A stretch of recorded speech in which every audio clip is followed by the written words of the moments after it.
All right. Another day, another stream. I don't know what to make of. I have an auto crop thing for my live.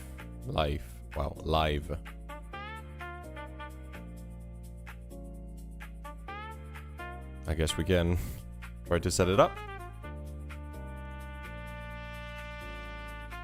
Bum, bum, bum. Can I fuck with it?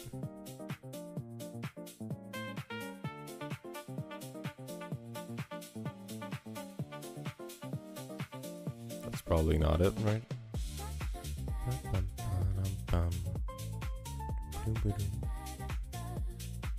I guess this is a pre-stream thing that we can fuck with. Alright. Well, we tried.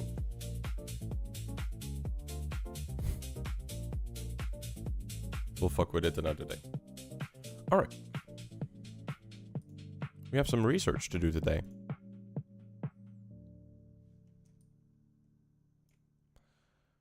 At 9:30, we're gonna watch the market. Because shit looks to be wild. One of my guests looks to be a good one. But hey. If it ain't, it's okay too. We got money. Okay. So did we explain TDX or we just fucking yapped about it? Yeah, we explained it. Okay. Boom, boom, boom. Boom, boom. AMD on the audio co-processor side is preparing a substantial design change for the next gen audio API. Okay.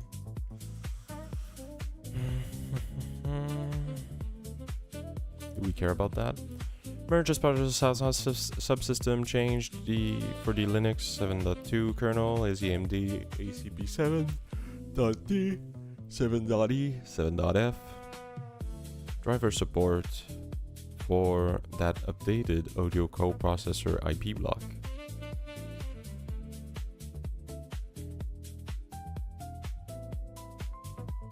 Alright, I kinda don't care about that, so we're just going to create an audio section.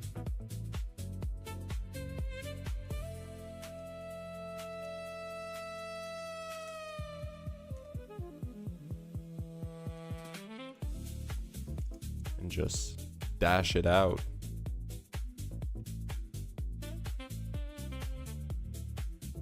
That's cool.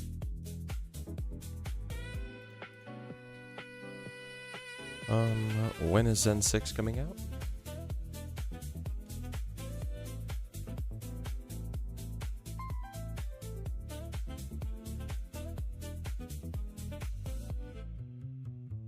Oh, really? We didn't talk about Zen 6. Last release. I find that surprising.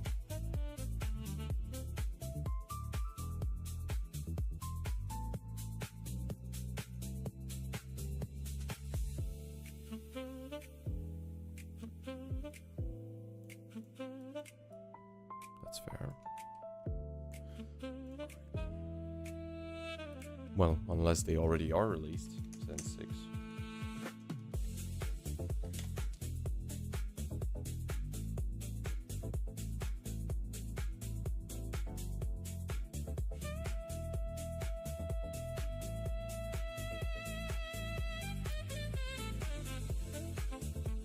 Okay, so March and June 2027. Okay. Doom, doom, doom, doom, doom. Okay. A little bit of coffee.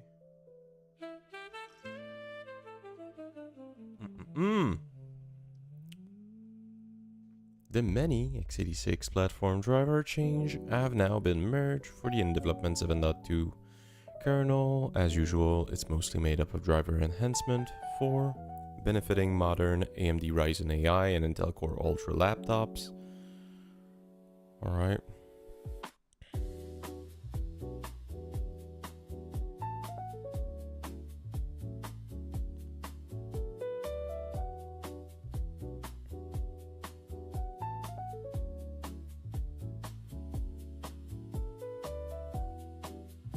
Those are boring changes when they talk about like new power driver, but it's just like generic things.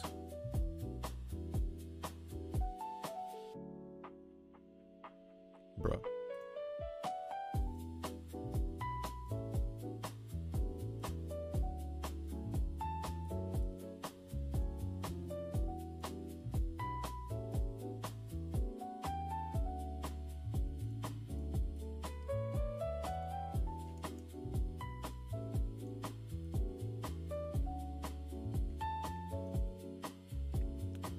Woo bro has been talking to for 5 minutes. The brick wall, indeed.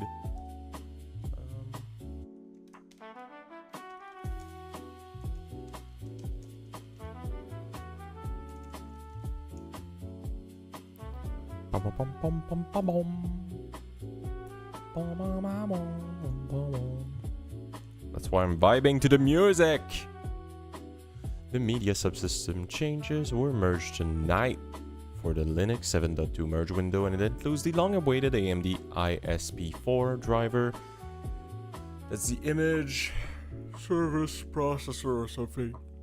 Fuck. This ISP4 driver is what completes the loop for enabling the web camera on the... Okay, fuck me.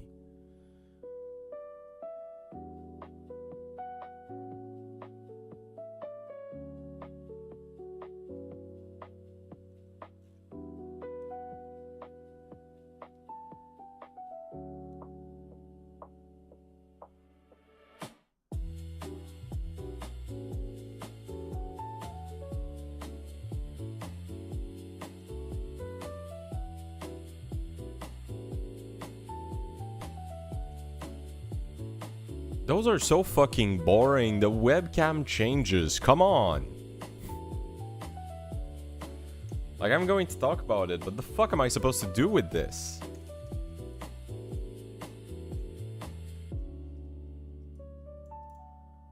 Like, give me a fucking acronym at least.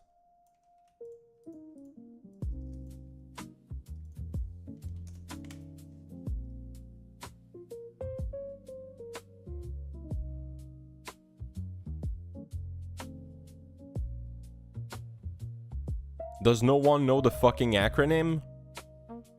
Oh, for fuck's sake. AMD ISP platform driver sensor. E206. Okay. We don't fucking know it. ISP. Image something processor.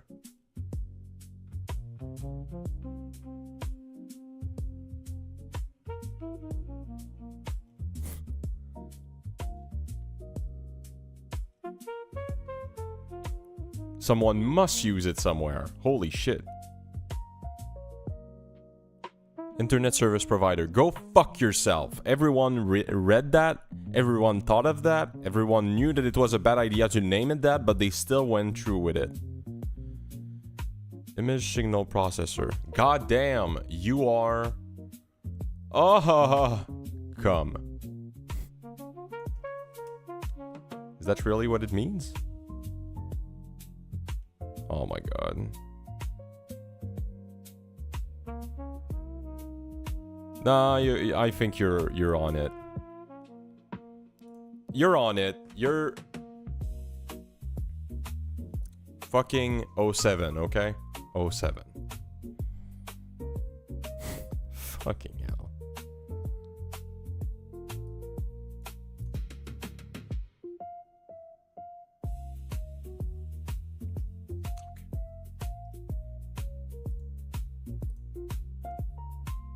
Anyway, How have you been doing? Well, I've been doing great.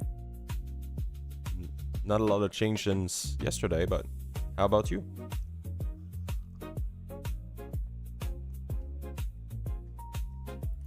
I went to sleep too late yesterday, so not as sharp as I want to be, but I'll get through it.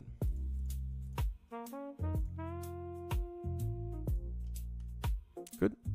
I managed to fix NAT 64 on router number 2. That's good.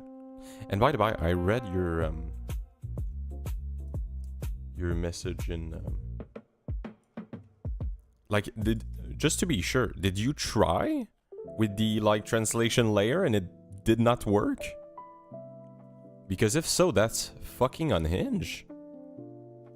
My understanding was that most phones were on the translation layer. Is that not true?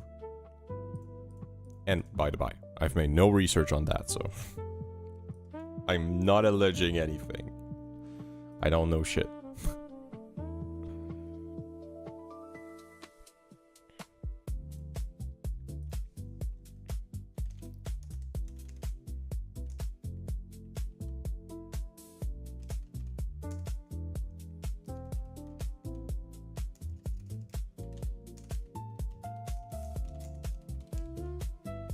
Discord doesn't have IPv6 DNS record.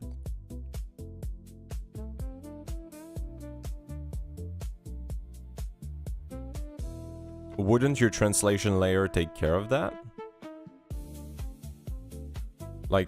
Maybe I'm wrong, but my understanding is that when you have a translation layer, let's say that you have your phone and you have the ISP infrastructure, and then you have the server of Discord. Let's put it in blue.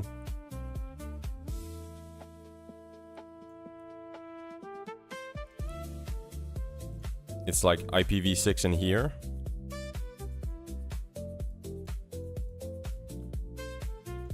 And in here it's IPv4. Ain't that how it works? And again, I don't know shit.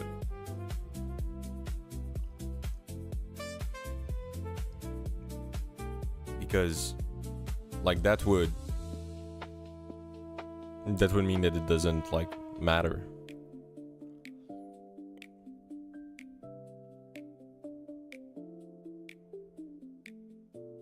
Or else my view of it would be that Discord and GitHub would be in deep shit. Would that mean that there's a whole bunch of phones that work on IPv6 that cannot even access them?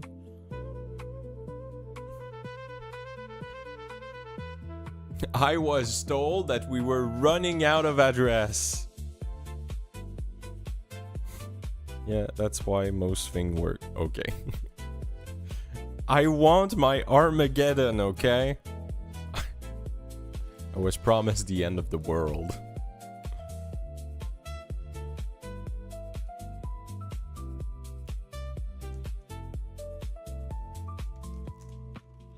The image signal processor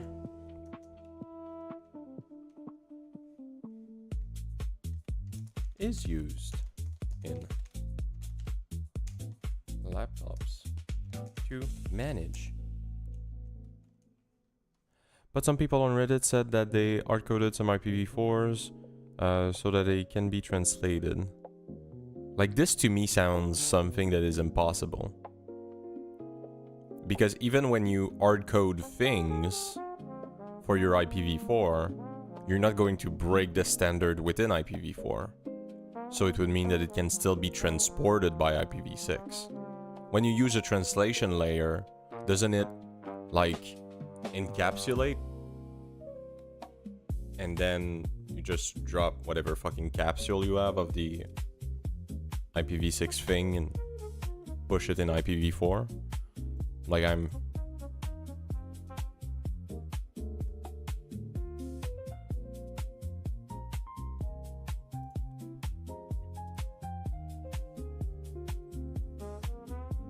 Like, my understanding of IPv4, like, there's nothing there that you could fuck up so much that it would prevent you from, like, packaging it into something else.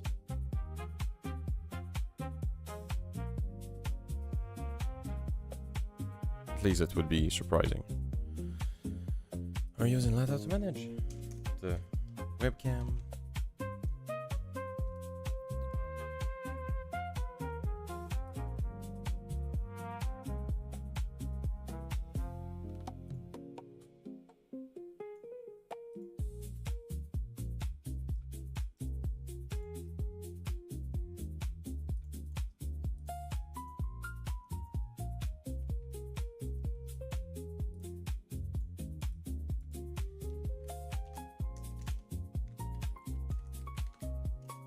Bam, bam.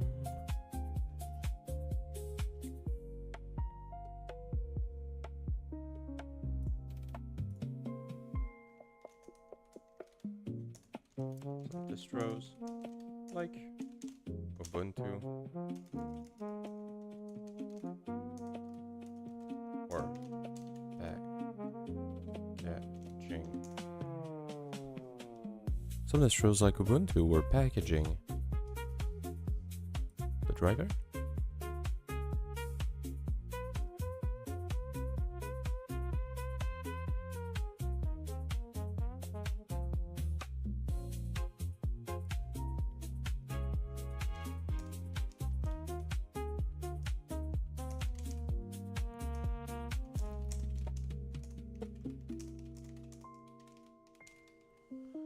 The translation works like this. The IPv6 address space can contain the whole IPv4 address. Yeah.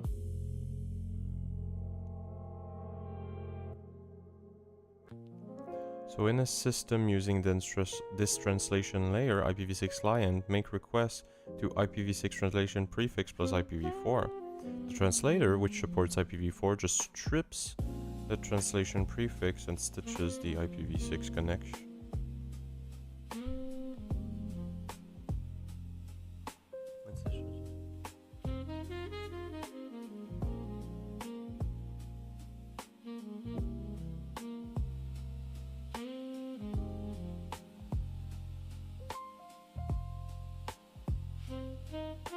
So are we saying that the packets that are creating by IPv6 are slightly different than IPv4, and this difference might not be compatible with Discord? Like, when I say the difference, I mean the difference not only in the address, but like more than that.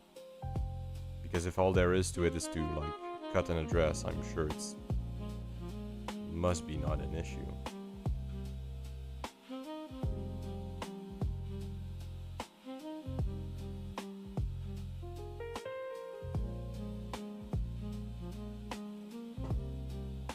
And by the way, I know nothing about this. Nat 44. What do we mean by that?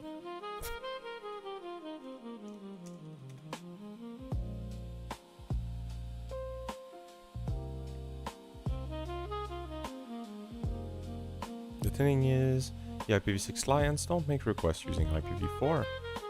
They don't know IPv4. They disguise IPv4 as IPv6s.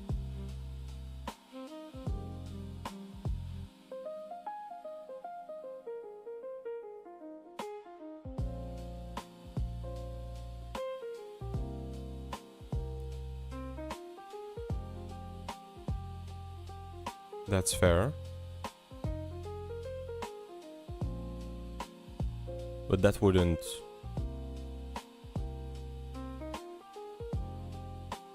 Like, what you said doesn't break it. We'll read, okay? Yes, I want. Okay, this is a big-ass document, so I'll stay where you put me. Thank you. Stateful NAT64, often abbreviated NAT64, is pretty much the same as NAPT. The only difference is that the private network is actually an IPv6 network. Okay. Once an outbound packet arrive, its source address is translated in exactly the same way as NAPD, whereas the destination address is translated according to pole 6.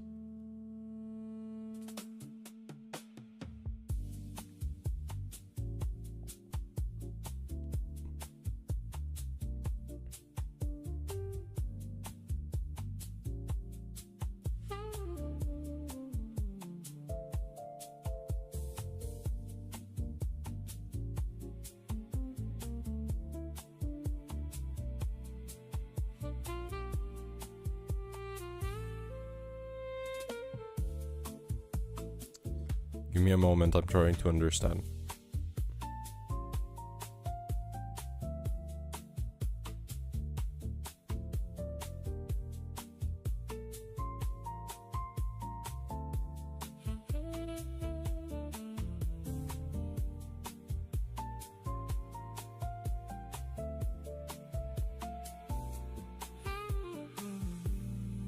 Okay, so somewhere on the ISP or the router, we have that translation happening because this, like the useless half, well, the targeting half is, okay, it's using like this magical code that tells it, hey, the rest of my address is IPv4. And then it returns.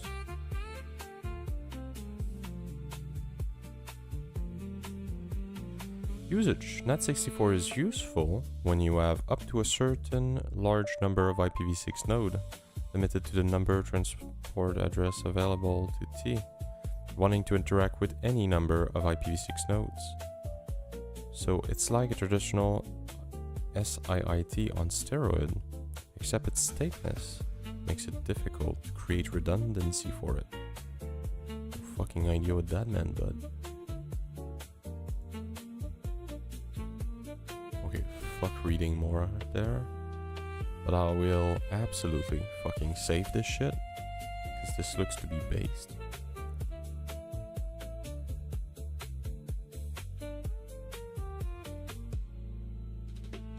For this to work, you need these disguised IPv6.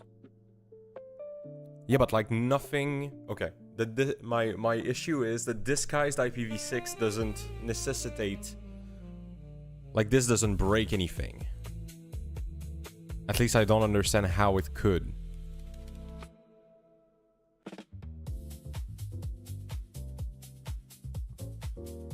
From Discord, okay, let me be more precise. From Discord server point of view, you're getting an IPv4 packet inside of a connection, back and forth. The router is doing the job.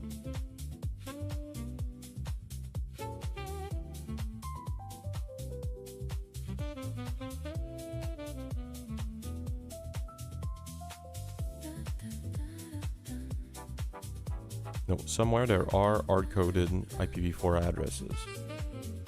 Okay, when you're saying somewhere, you're talking about the Discord code. So, oh, okay, I think I get what you're saying. So what you're stating, what you think exists, is that within Discord, there's somewhere that forces the usage of IPv4 within the code. And it won't, like, if you, just the fact that you have IPv6 enable, it won't even try sending shit.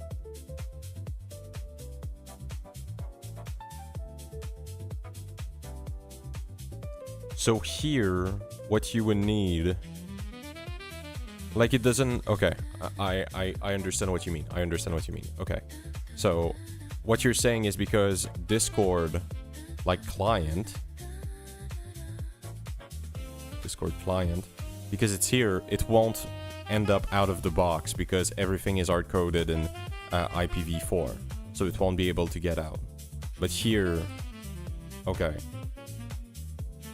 So we're assuming that there's no translation layer that can just take the IPv4 from your box and do the step of translation within the box. But if it exists, then it would work. Gotcha.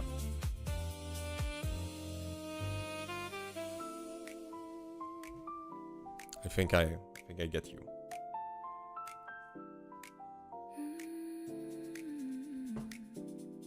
But this must this must exist. Did they fucking fix their thing? Please, it was so useful. I'll remake this whole fucking website. Well, that's old as shit. I'll still remake the whole fucking website.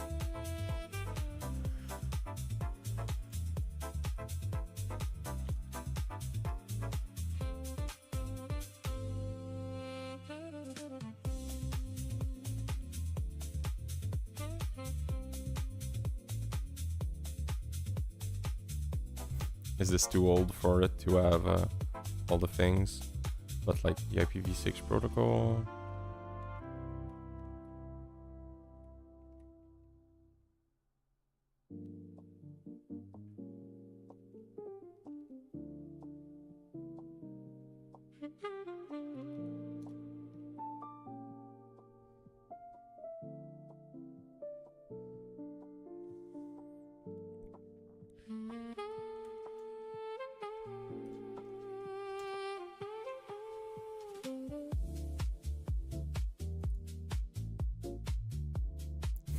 Rip, it's the reverse.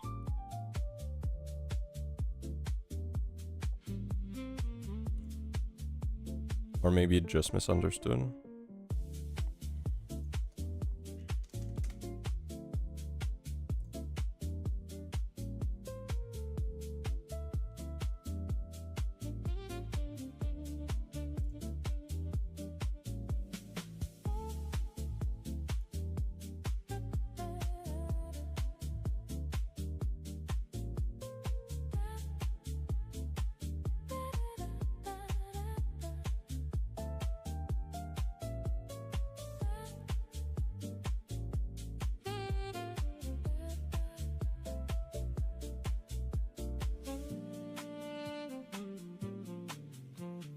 Okay, no, I understand. I think I get what you're saying.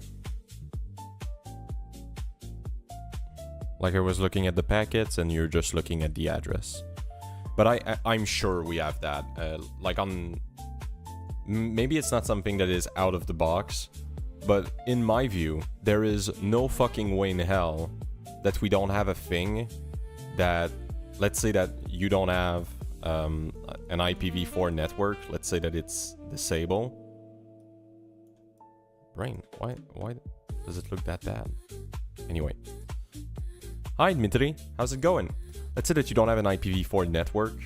I'm sure that there's like an internal Linux thing that is able to redirect through IPv6 and do that NAT64 thingy, right? There's no way that this is not... Like, if it's not done, we need to do it. We're gonna be like we're gonna be the biggest fucking Chad in the world. But, I'm going well, Dmitry. I'm going very well. A little bit sleepy, but... That's because I watched some fucking politics. And God, I love my politics, okay? By the way, it's Commander. It's fun to yap with you, okay? It's fun to yap. Even though I'm solidly out of my depths. And god damn, we need to create this again, okay? We need to create our own version of this through kernel info.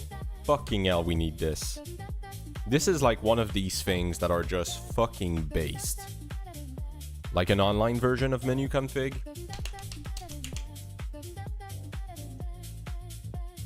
I'm sure I can AI the fuck out of that.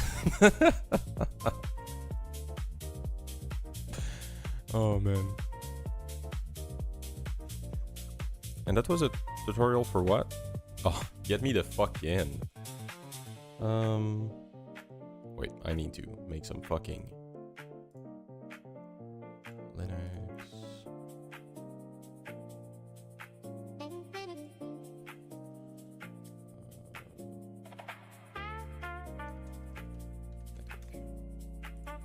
bum bum bum bum bum bum.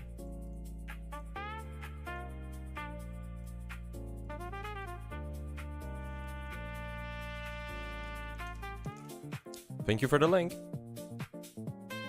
Bum bum bum. Bum bum bum bum bum bum bum. We have CVS. Woohoo! Okay.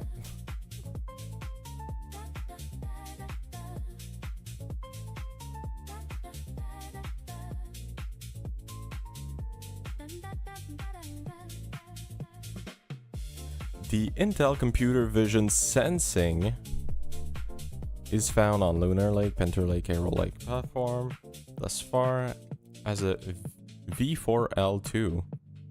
Is that how people say it? V4L2.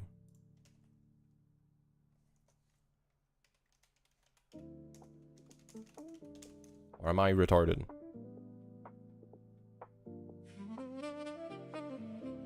No one's going to pronounce that for me, right? Fuck me. Oh, it's video for... Fuck. Video for Linux. I'm a retard. Okay.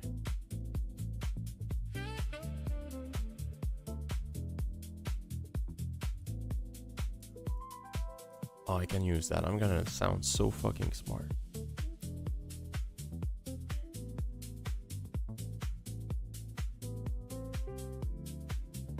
And as far as there's some CSI2 link. The fuck is that? Camera serial interface. Ah. You mean USB? Oh man. Can we look at the standard? Because that's what they normally use. Oh, okay, that's a newer thing, I guess.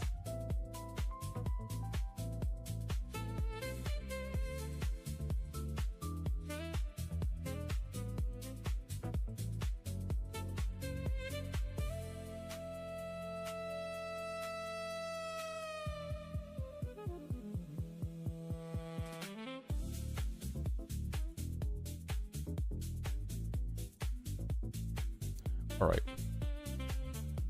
Alright. Let's fucking start doing thing.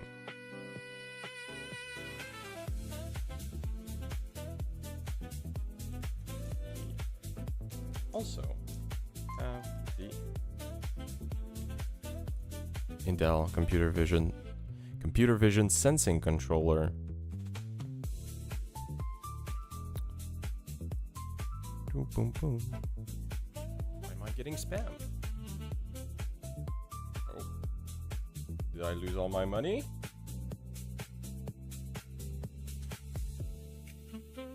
Holy! Did I make money? What?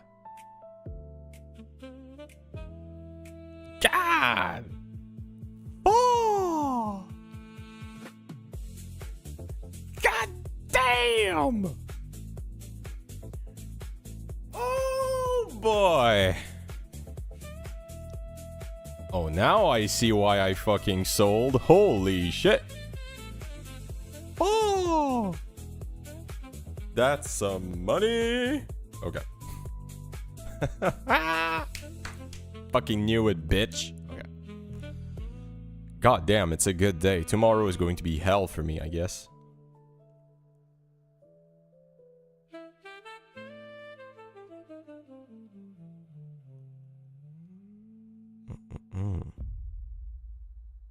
When do you see that? When do you see some fucking plus 12%?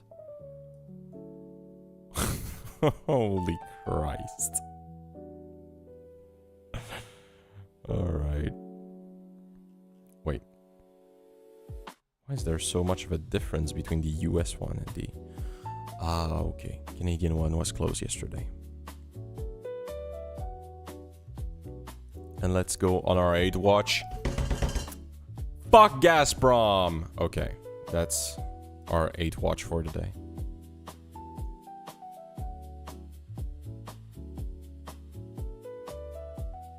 Any other interesting thing for today?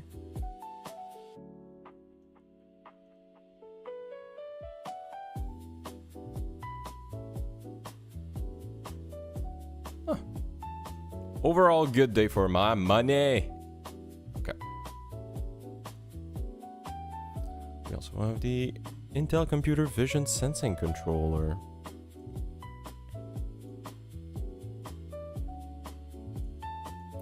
Which handles CSI2 link.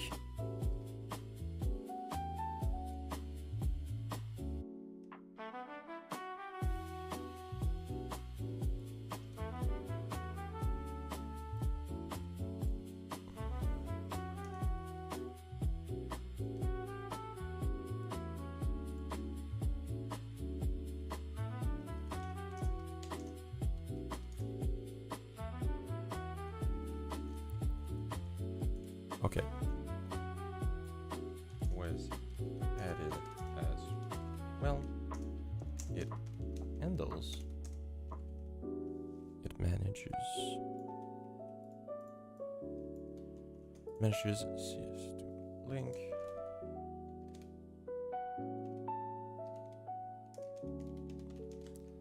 Webcam connections.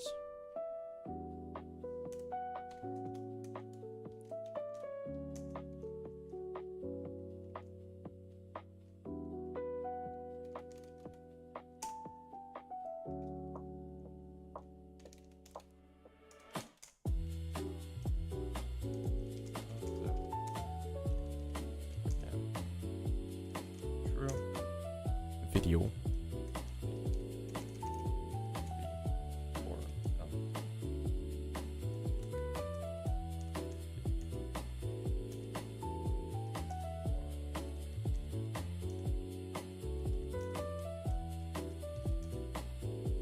Okay.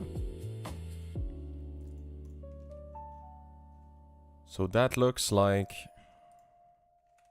the change we want. Bum, bum, bum, bum, bum. Oh yeah, the error detection and correction driver. Get me the fuck in. I like how my short stream is completely fucked. Ah, what is this?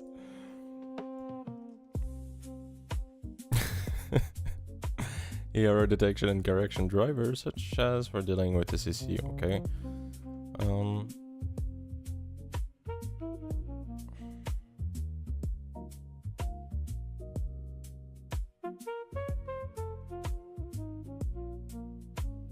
Bro, who cares?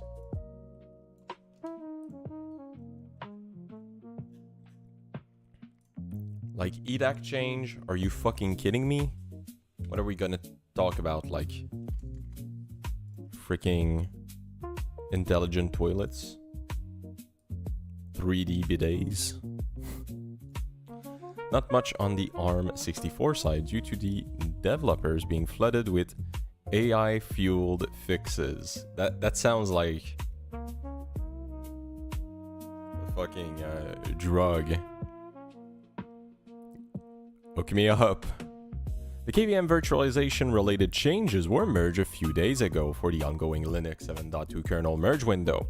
While there are a number of feature/improvement for AMD and Intel virtualization, as well as the likes of S390 and RISC-V, there...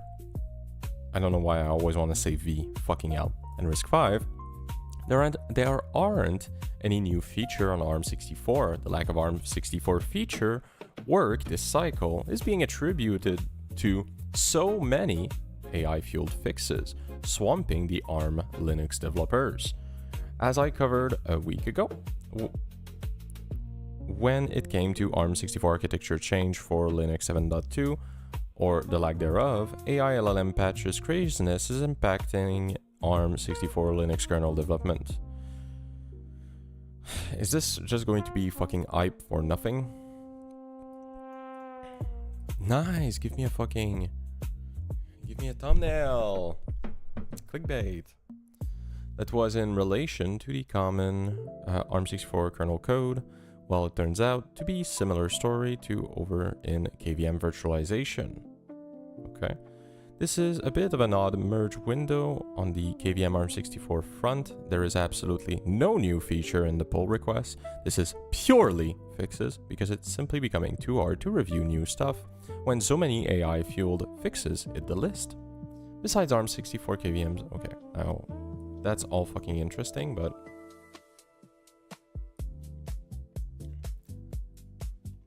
going to see what the fuck we do.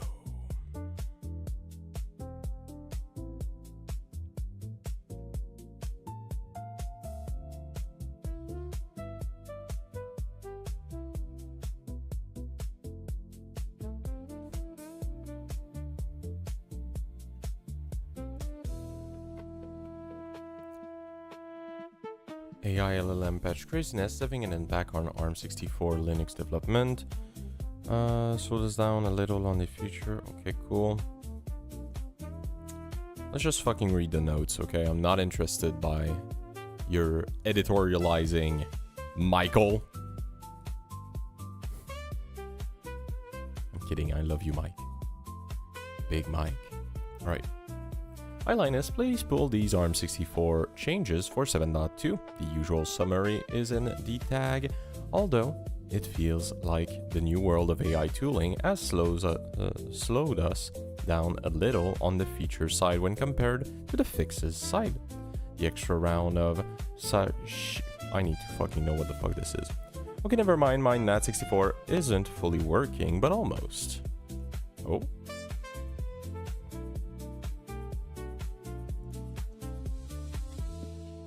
I hope that you get it working. Okay. Sashiko. What the fuck are you? Ah, another one of these websites. Never mind, I just forgot to put it in auto start. Based.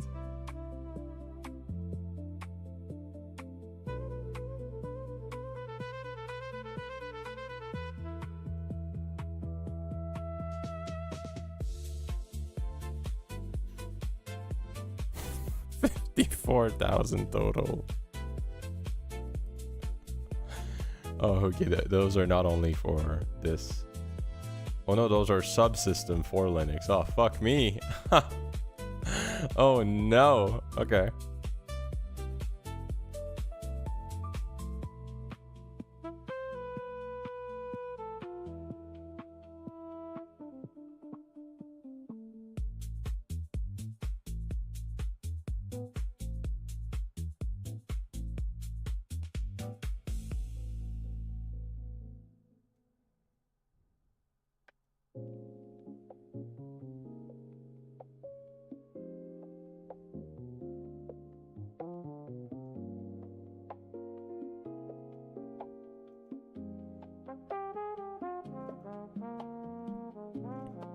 All right.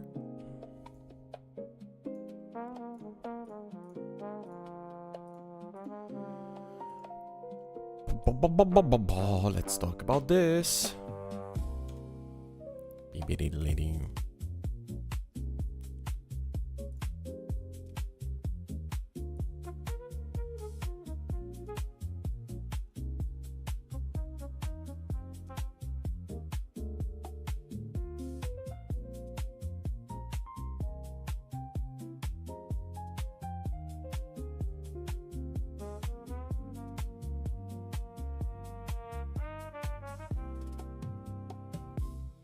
Like I fucking feel like it is like harping on the fact that we now have a tool that is able to get bugs. Why would anyone complain, even if the bugs are like insignificant? Like we're just it's like a fucking, it's like a linter, guys. When you have a linter, you start the linter, your whole code is going to flash, okay? It's going to be shit. But then, when you fix everything, your code looks good. Is there is there any issue with that? Just color the map, or in that case, uncolor the map.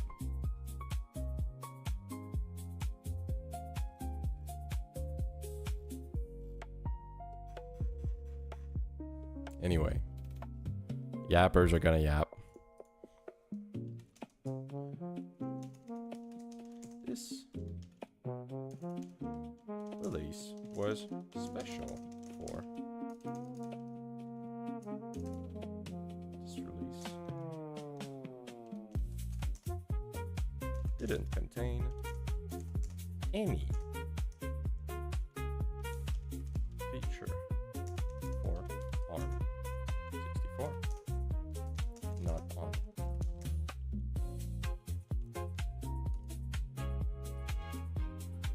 Architecture side, nor on the KVM side. How the fuck did I write architecture? Why was there a H there? This is the result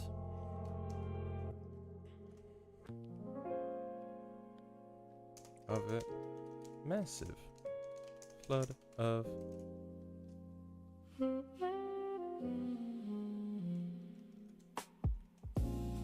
AI found bug and fixes that took the whole time of the devs.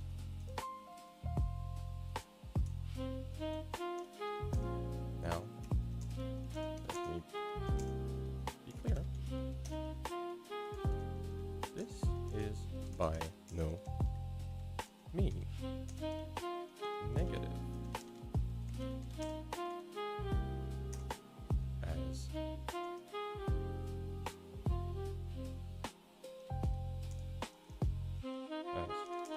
code we want is a code free of bugs.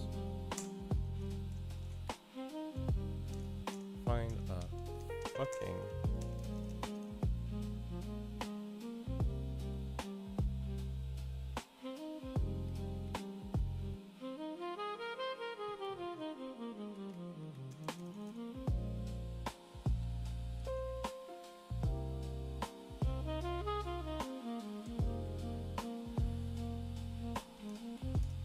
way to say this. Okay. Bon bon bon.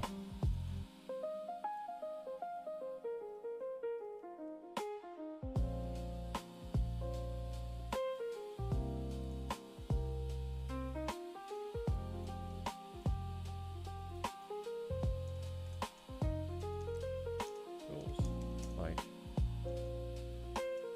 and we had the same thing. AI, give me AI. Better.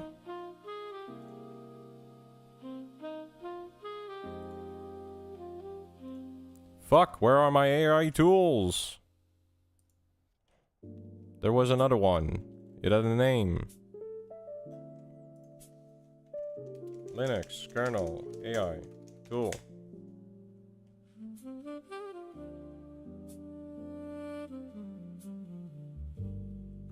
Oh. That looks like a...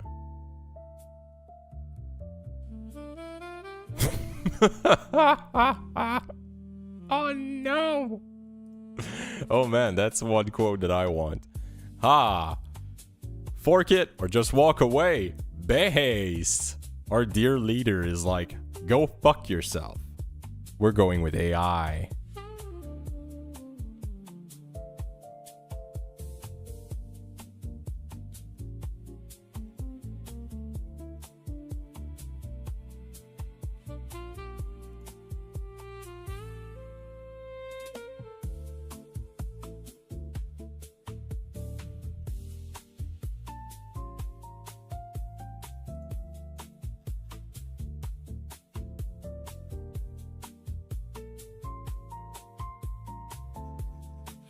All right, we're gonna we're gonna cover that. But what's the fucking tool that I'm thinking about? Website bug list.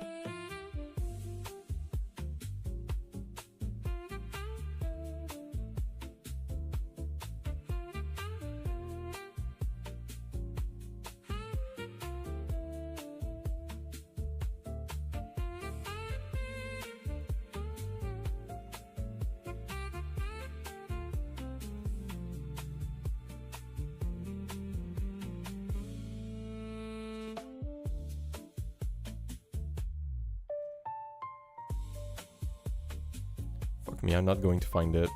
I talked about it in a previous release. Why? How can I, like, forget a thing?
What the fuck is a folio?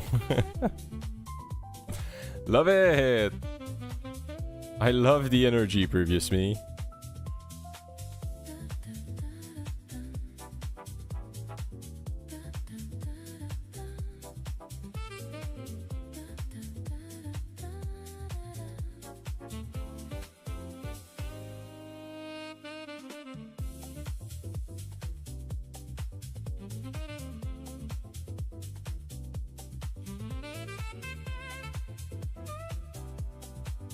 Fuck, bro. There's no way. I'm becoming old. Okay, I'm too old. That's my issue. I'm too old. I'm booming out right now. I'm like, I know where I left it off. I never even had it. Never ever. I'm just lost. No. I'm booming so hard.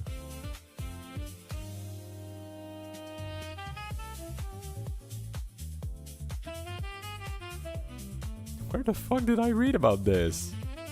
And why didn't I write it down? Stupid shit. Alright, I fucking hate myself. Let me go pee for a minute, okay?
Enough chair streaming.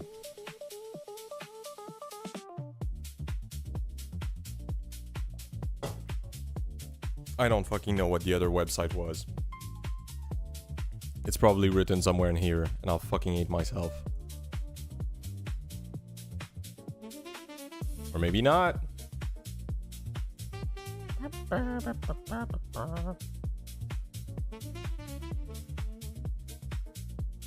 Well, shit. Who cares?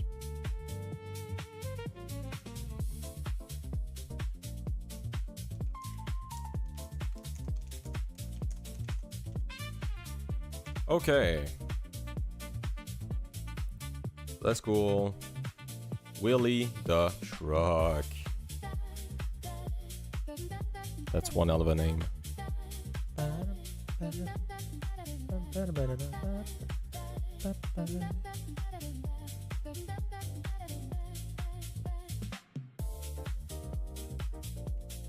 Whoops.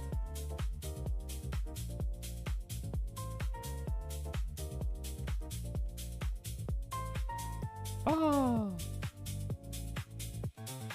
A little better learn. All right. Fuck the AI thing.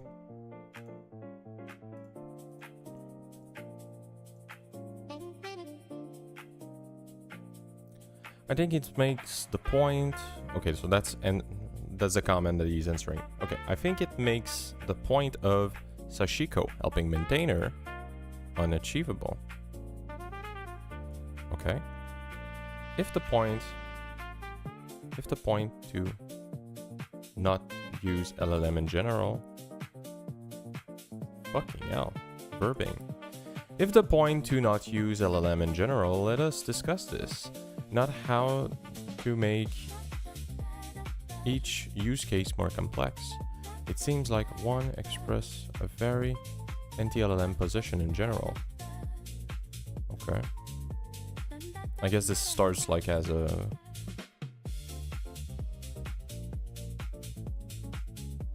fucking crusade.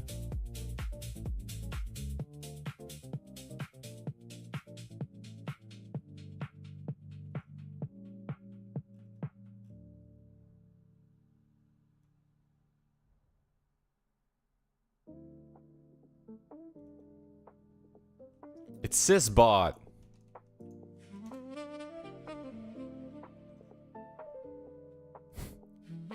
Ah!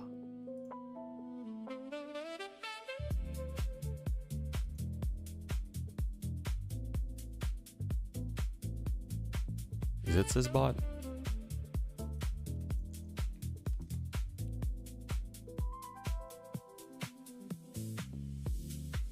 Or not? I'm a fucking retard, maybe? Sysbot.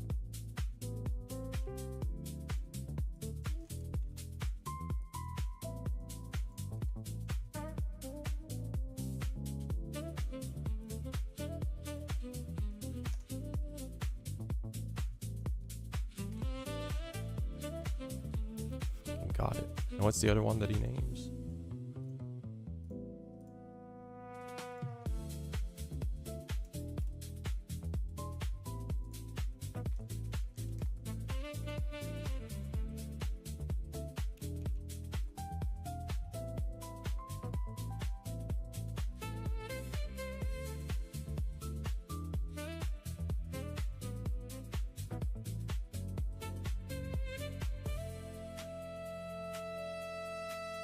Okay.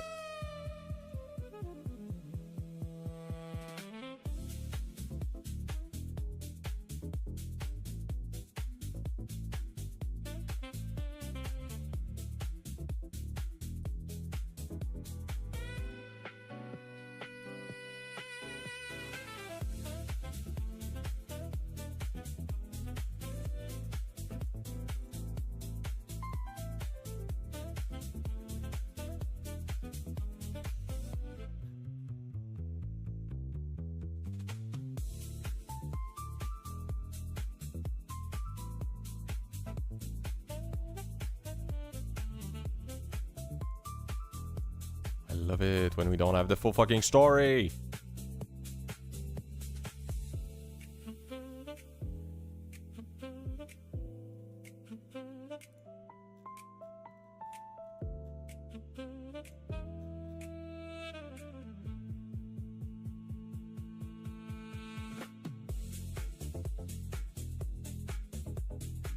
What does Tetsuo has to say about it?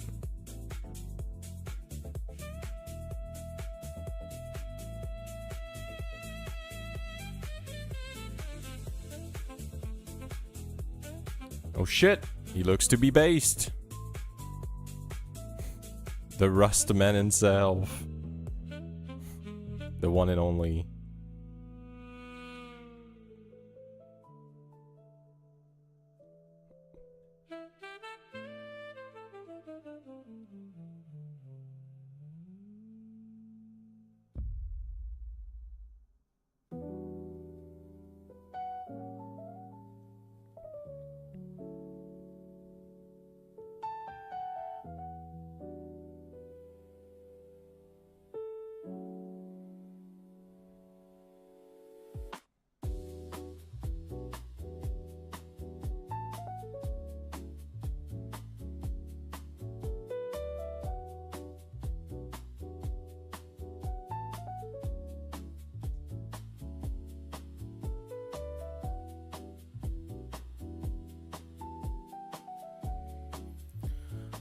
Alright, so it seems that Linus is pretty fucking bought in.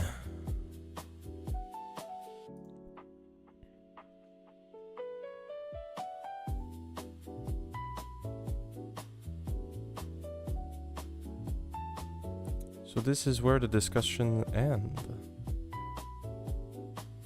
I consider that today there's no ethical justification for the use of generative AI in FuzzDev. What is he smoking?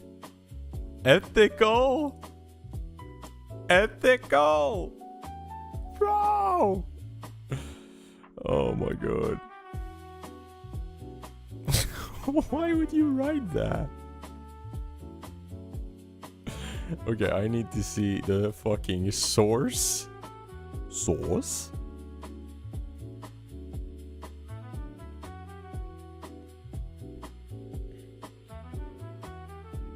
Okay, let's just let's just fucking read this. I want to understand where he comes from. This sounds unhinged. Okay. So it's an answer to Tetsuo's message. So let's read Tetsuo. Okay, so he's responding to the guy's message. Laurent Pinchard. Okay. My interpretation, which conveniently matches my opinion, wow, is that... My god, this guy's a Redditor. Who the fuck is this guy? First of all, is he a dev?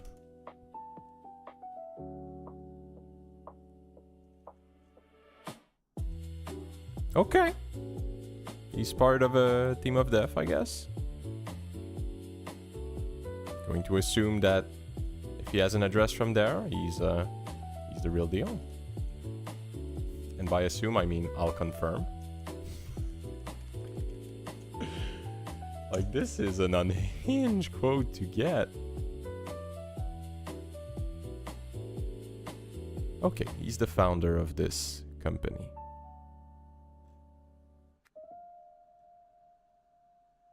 Like, is he going on a crusade for this, or...?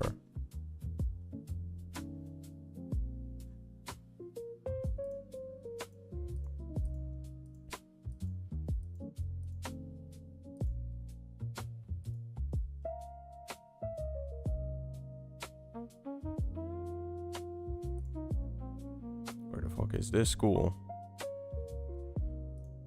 That's France, right? Belgique, okay. We can trash his ass. We're good.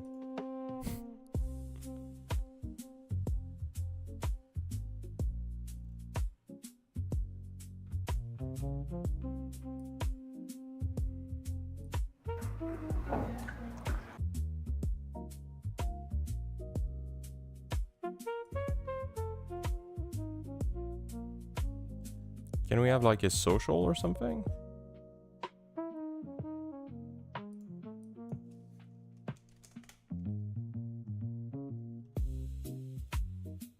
I'm not saying that he's a bad guy,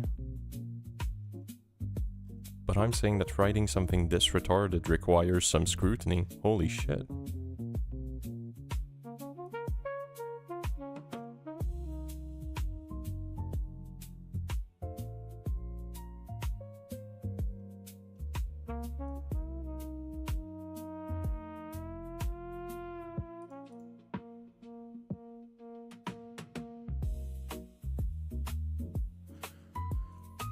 Alright. I guess we're gonna have to fucking fight this crusade alone. Okay. My interpretation, which conveniently matches my opinion, is that developers should not be forced to directly use generative AI tools. Well, that's not the case. And should not be forced to process unfiltered outputs of those tools. Well, it depends what you mean by unfiltered outputs. If the unfiltered output is up to the standard, then nobody gives a shit. But maintainers should be forced to process the output of those tools because developers refuse to do that work. Wait, what? What's the logic there? But Tetsuo, what the fuck's your logic here? But maintainers should be forced to process the output of those tools because the developers refuse to do that work. I need more fucking idea of what the fuck Ted was saying here. You know what? I'll say it. Ted seems to be based, so we're going to. But maintainers should be forced to process the output of those tools because the developers refuse to do that work. If someone refuses to use the unfiltered output of those tools and their code is buggy, I may not have time to cater to these people.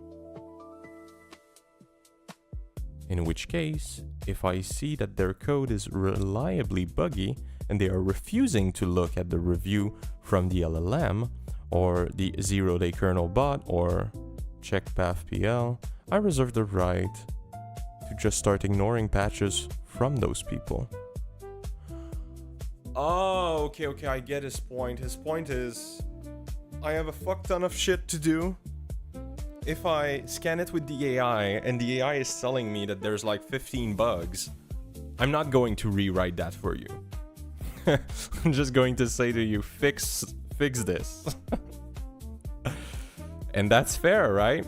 If the kernel bot was saying this does not compile, you don't have to have an argument. You just say the kernel bot tells you this shit does not compile. So that's kind of retarded.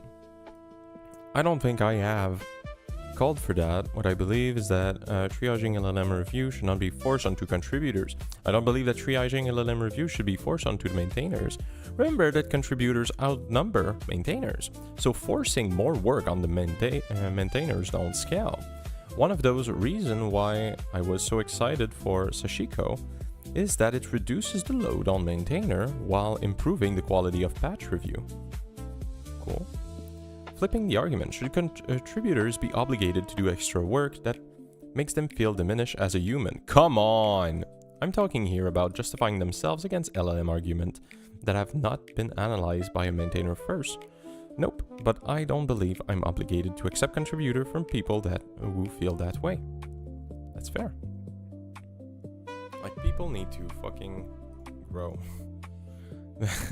Like, this is unhinged.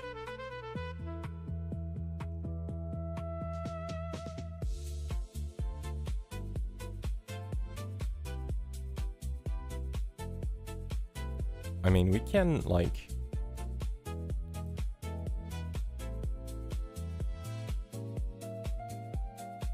Fuck, we need to read all of this. Is there a way to, like, expand the fuck out of this?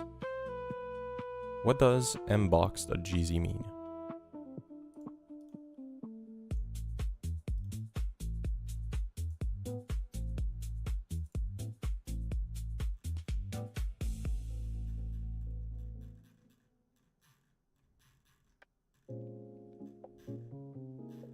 It's like all the emails. Is there like an app for this? Because this looks based. Mbox viewer. Linux. We have that, right? We have that. No, I don't want to buy it, dipshit.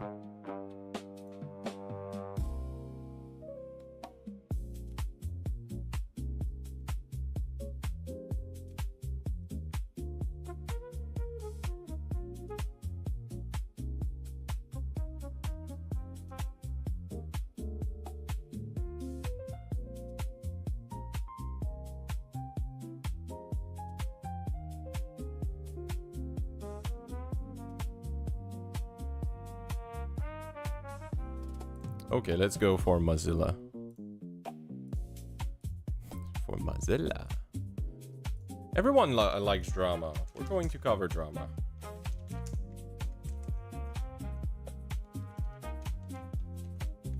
Thunderbird.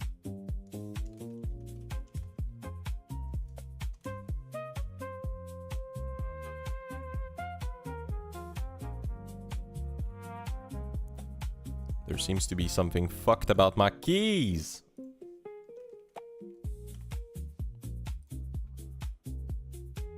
Nah.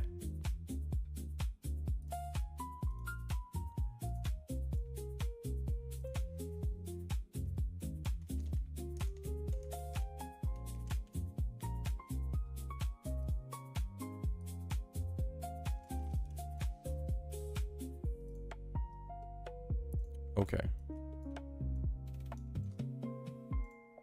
Goddamn, this doesn't look the same way as it did. Open from file, message. Download. Mail file. The fuck does that mean? All file.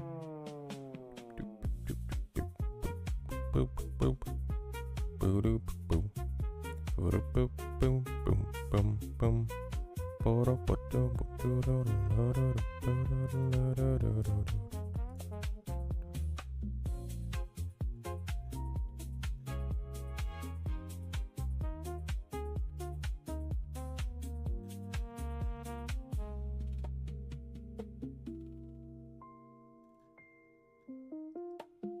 I was expecting it to do...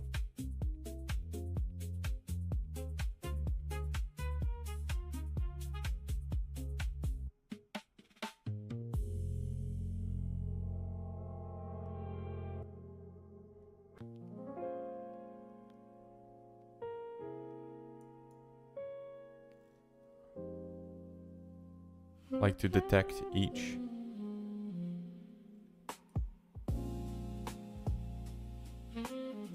I guess maybe it's because I didn't import it. Is there an import thing?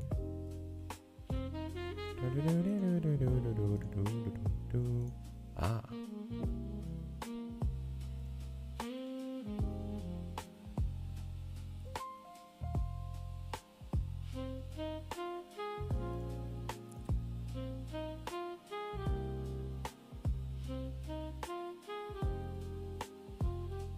Okay, fuck. Let's read what they're talking about.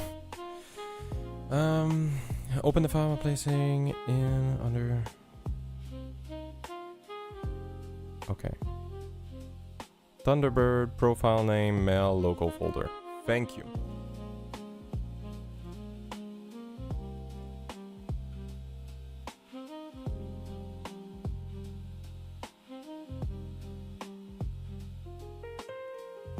I'll need to learn how it works anyway, because that's going to be needed for kernel info. Yeah. Okay, that's not it. It was .Thunderbird. Then the profile. I guess it's this one. Where is my local storage thingy? Oh, it's mail. You've got mail. We don't have that? Fuck me.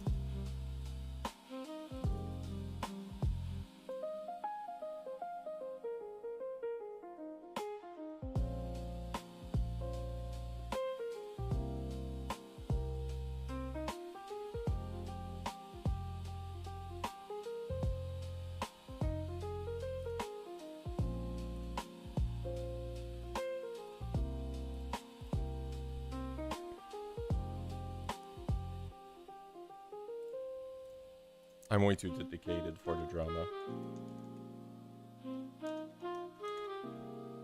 Thunderbird.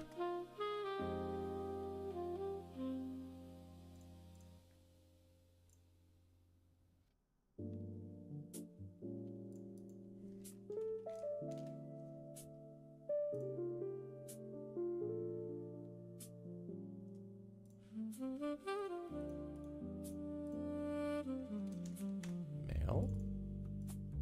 What else? Local folders. Goddamn.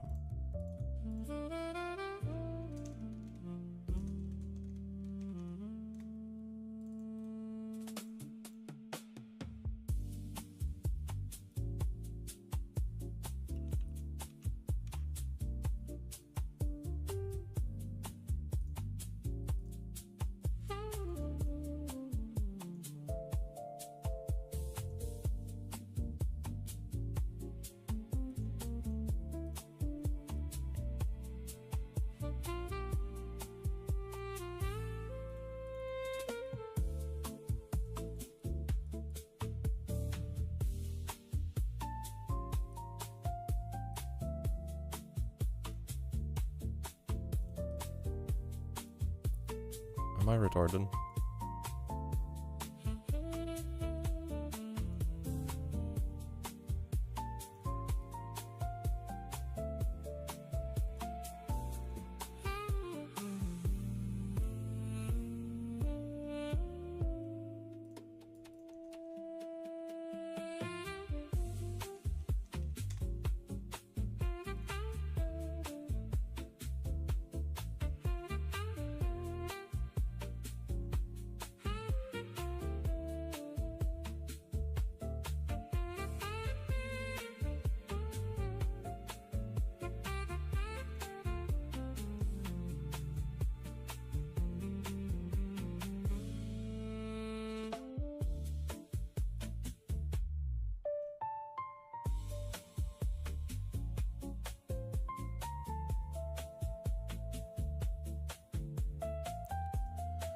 Hey, boy, boy, boy.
Is it just that there's like no account?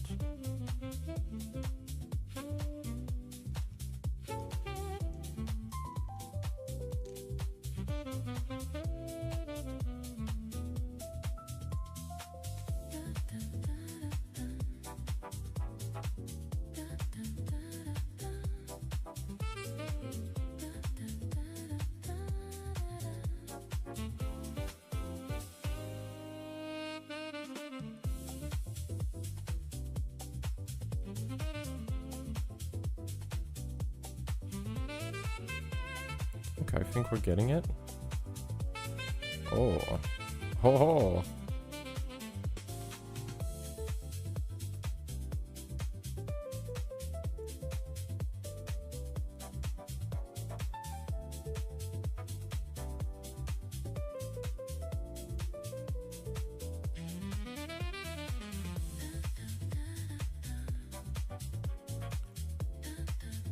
Will we make it? Holy. All of that for drama.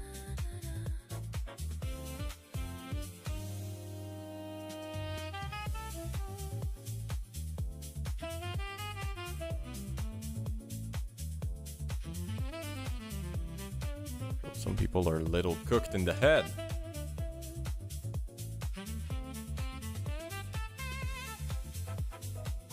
Ah, yeah. Okay.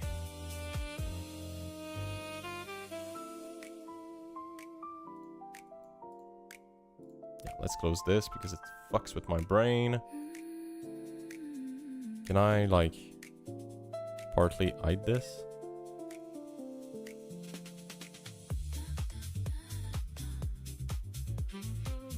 Okay, so they're talking about AI thingy. We need to up the scale at that a little bit. Okay. They're yapping about stuff.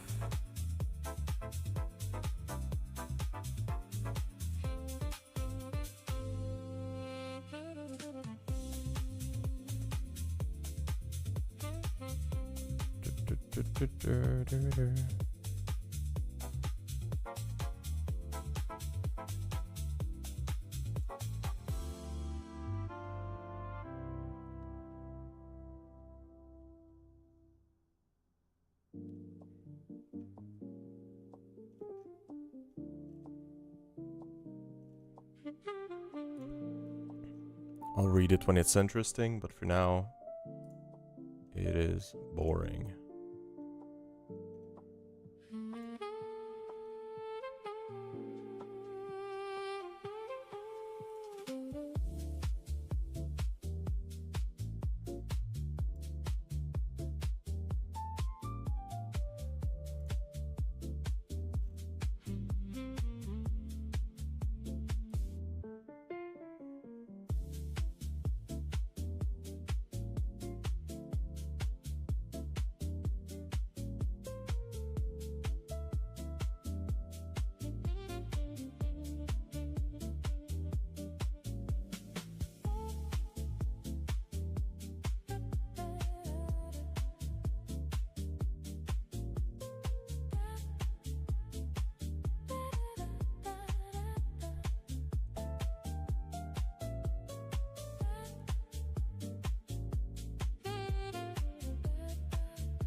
I guess the core debate here is the usage of Linux patchwork.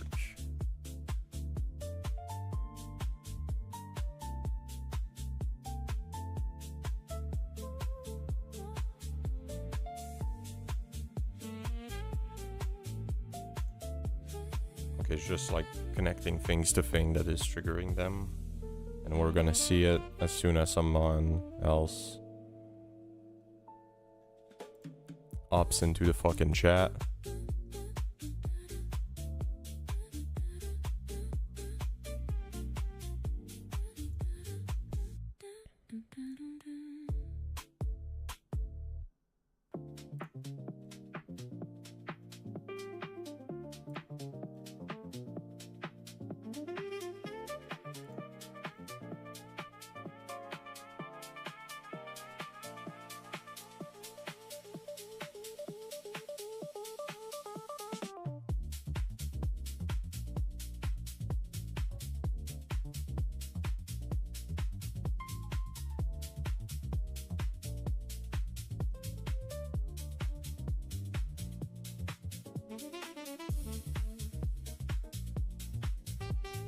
Alright, we're gonna see the fucking debater-in-chief, Laurent.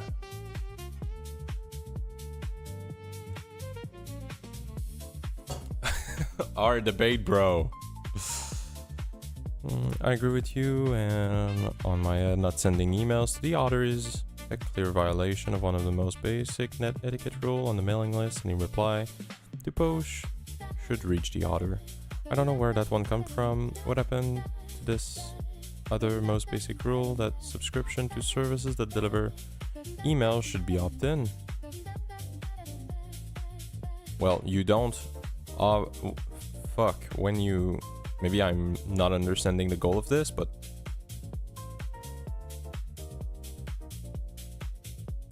Like there's a set of things that when you send your patch to the kernel will happen without you having to consent to it. It's just a fact of like using it to the kernel.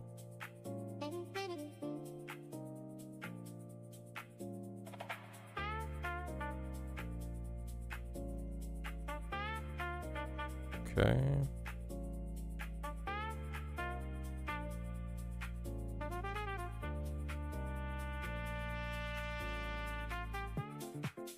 Replying to an email is not a subscribing to a services. It is the author's right to know if one reply publicly to his email. Explicitly removing him from the CC of such replies is a violation of his rights. In other words, it is implicit that if you post an email, you'll be expecting actions or answers to it. Now, if one really doesn't want to receive emails from a particular sender, a block list solves it. Alternatively, a way to opt out is welcomed. See, this is different than adding someone to a mailing list without his consent. On such cases, people receive emails unrelated to their preference. For those, opt-in is the right net etiquette.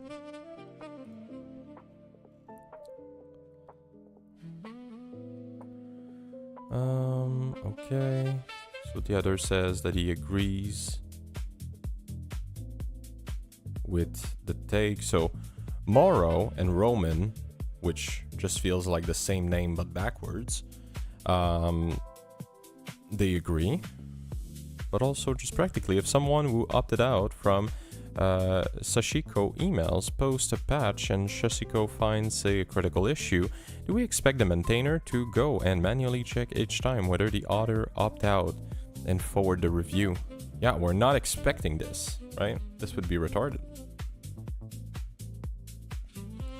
I expect maintainers who want to act on Sashiko review to triage and verify them first before bothering others. Yes, I believe we should follow the first two recommendations of the Software Freedom Conservancy on using LLM-backed generative AI for FOSS contributions. Oh no. Oh no. Ha.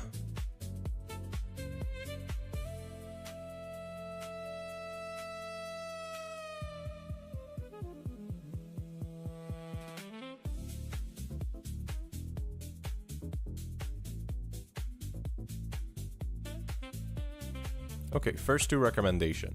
The FOSS community should support, not just tolerate, those who outright reject LLM Gen AI systems. There are many intersecting ethical and moral issues regarding these systems, many of which are not currently fully understood. Anyone who chooses to avoid them deserves our support and assistance. This is wholly retarded. Come on. Like, if I'm working at a steel factory and they use coal, if I'm like morally opposed to using coal, don't work at the fucking steel factory.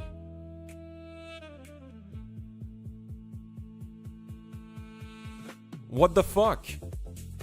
Every FOSS contributor deserves self-determination. What is that wording? Regarding LLM Gen AI, no one should be required to use this system under duress. What? It's either your job or you're doing it voluntarily. Chill.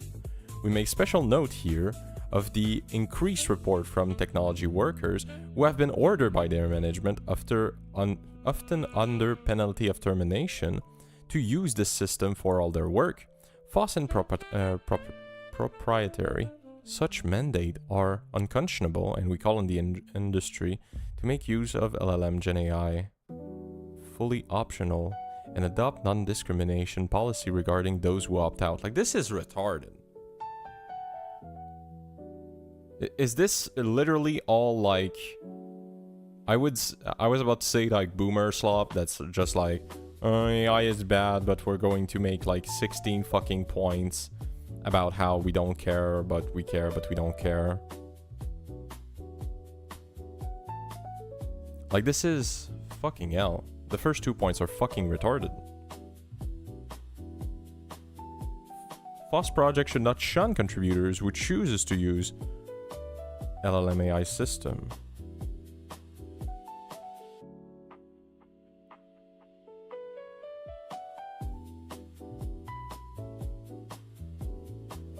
Wait, even FOSS projects that have a zero tolerance policy should make effort to welcome contributors who submit a contribution that includes content or who receive assistance from an LLM Gen AI system. Such contribution should be treated no different than a technical inadequacy first patch. Such submitters should be welcome to the community and receive a gentle, albeit perhaps form language response, thanking them for their interest and explaining them gently. Like, this is this all things against AI? Before submitting, FOSS contributors should invest substantial time reviewing LLM Gen AI assisted and or generated contribution. Not necessarily.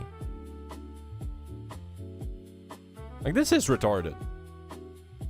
Ah, they raise so much money, fuck me!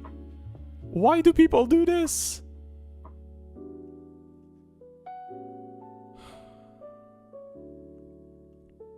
Who's the board of retards that is making money off of this? Ah, yes. Arthropology.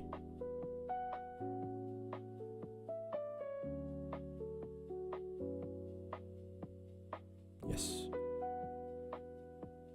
Ah, some Gnutard. Do we have any other funny people?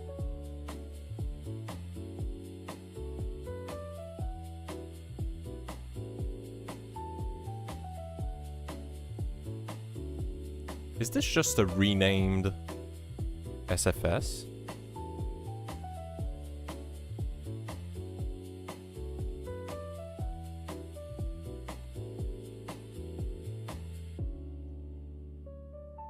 Like, this is...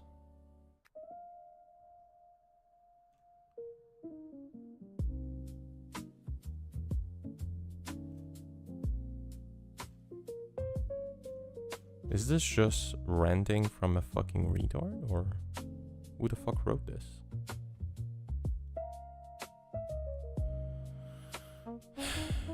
It is. Fuck me. I'm going to have to combat all the gnutards. Holy.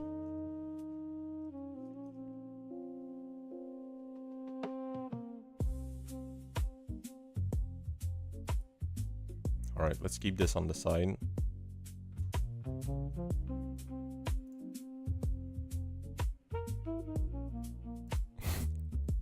Oh, and Linus is going to lit some shit up. Oh, that's going to be good. I think it makes the point of Shishiko helping maintainer unachievable. If the point is not to use LLM in general, let's discuss this, not how to make each use case more complex. It seems like one expresses a very anti-LLM position in general. I can understand and I agree with some concerns, but I think it's up to the project leader to decide if Linux in general takes this position, and my take so far is that the answer is not. Okay. Yes and no.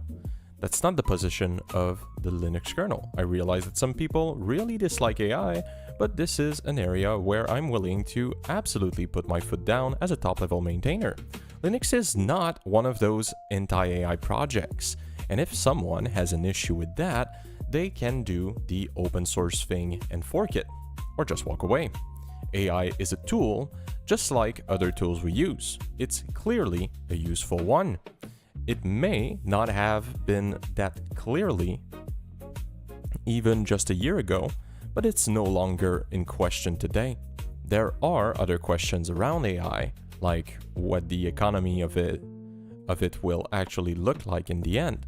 But it is useful is no longer one of those questions. Anyone who doubts that clearly hasn't actually used it.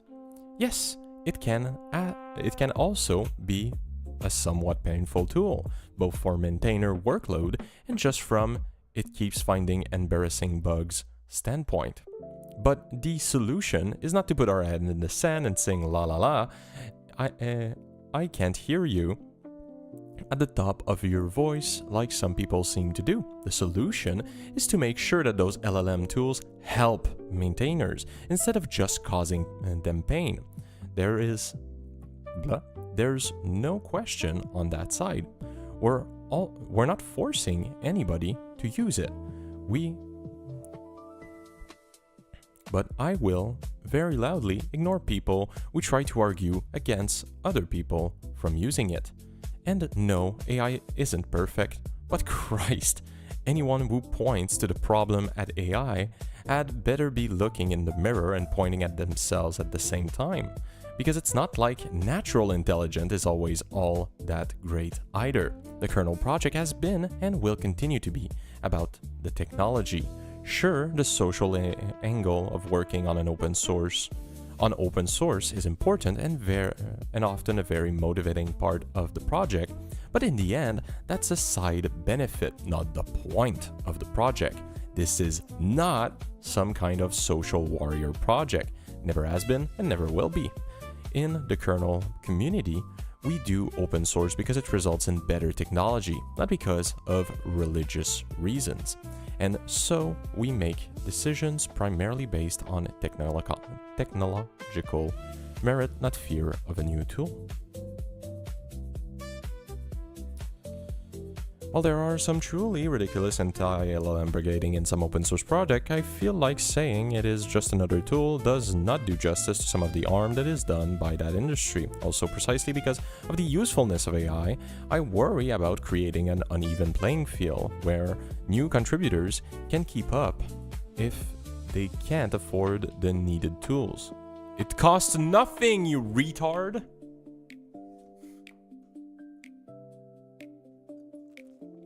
Are you kidding me?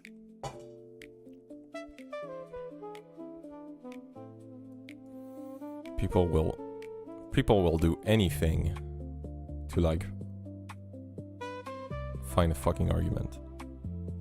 Something that is not as much the case with compilers.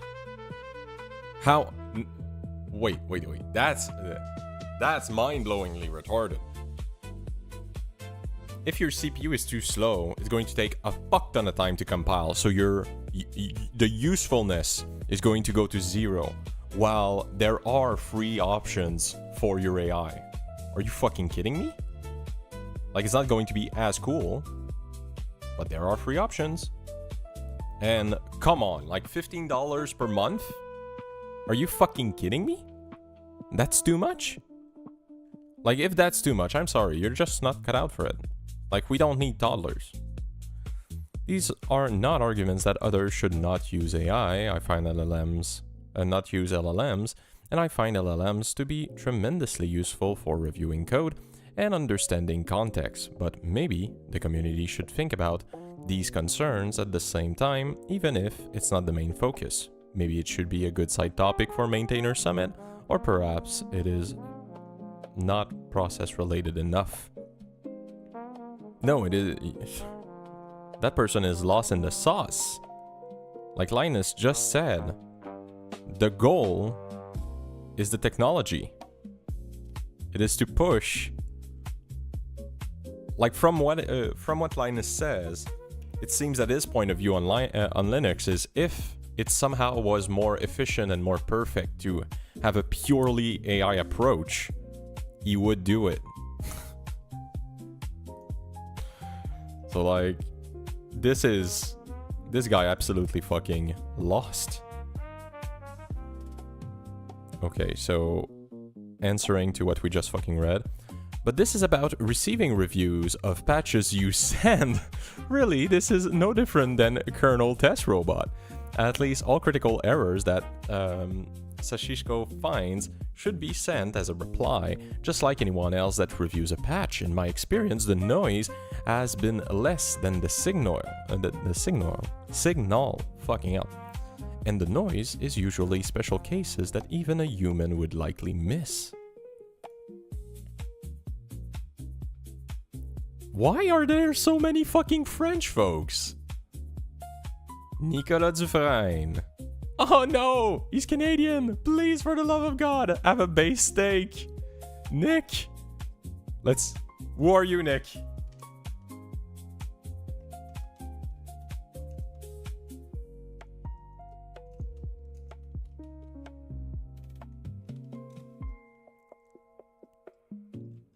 Does this website work?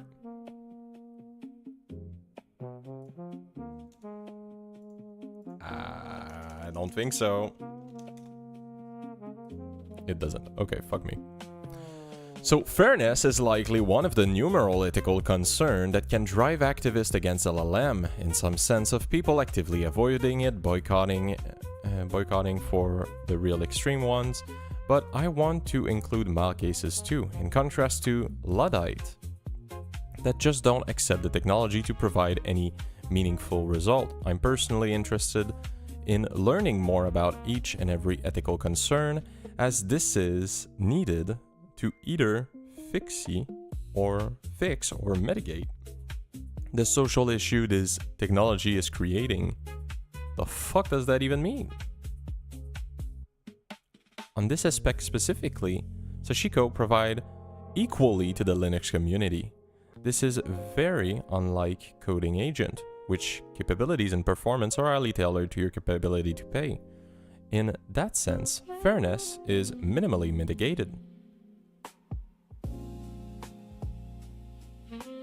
Well, we could say that it is mitigated. I say mitigated considering someone has to pay for the compute, and because it's currently running off proprietary owned models, also require paying for extra royalties, which is an interesting ethical discussion in itself, I suppose. Okay, so this guy is like a communist? What the fuck? Smaller... I say communist, but like you can be a soft socialist and fucking hate everything because it's not like, oh my god, there's the profit motive, now we're going to be triggered. Smaller project may not have that level of donation or budget. But we don't care, we're talking about Linux! Bro, these guys think that they're in their fucking living room. What? Or will pay the money to companies with dubious ethics. A strong understatement. Bro! Though let's accept to cut this subthread here since we got off the technical merit, meaning we are off topic now. Based! What? Nick? With the base tensor? Oh no! Sure. I haven't argued much, if at all, about the technical merit in this mailing thread though. Well, do it then, bitch! Okay. The frustrating part of this situation is how everyone arguing on both sides is right in some way. 1. The tool work. Yes, this used to be up for debate until recently, but now it's clear that AI can enhance contributors and maintainer productivity in the kernel if used correctly. On the other hand, it is also true that LLM and derived tools are comprehensive manifestation of the problem of the industry, and there are valid ethical concerns regarding access discrimination, copyright, workload externalization, job loss, etc. Come on! Can we stop with that fucking shit? We have a sewing mill. Now it means that people will lose their job. Oh no! If we don't use the horses, what will the horse standard do? Fucking hell. However, a no AI use policy is unenforceable. Many people would use these tools regardless without announcing it, which is the worst outcome. If we're transparent about our AI usage, then at least everyone is aware and can treat the affected code with the right level of scrutiny. Moreover, a no AI use policy isn't the best thing to do technically, as AI has proven to be very useful to catch bugs, review code, and even write some new code. Some critical bugs that we could have caught with AI will slip under the radar if we refuse to use those tools, while bad actors will gladly use the newest model to find exploits.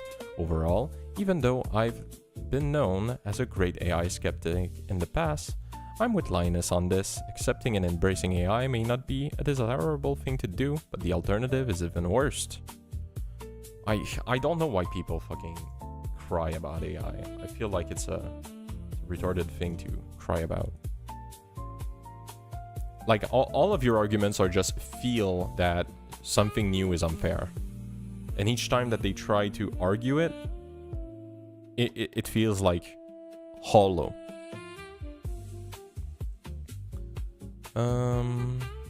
Okay, so we're back to Laurent. Oh no, Laurent. Laurent is the triggered guy over here. My way or the highway doesn't show a willingness to listen. I'll stop this reply here. Maybe those topics are best discussed face to face. I'll be in Prague in October. If you think talking to me has more value than talking to an LLM, winky face. And for clarification, this is really meant as humor to cool down the discussion. Doesn't look like so. If you find any passive-aggressive interpretation of this comment, please know it wasn't meant to be that way.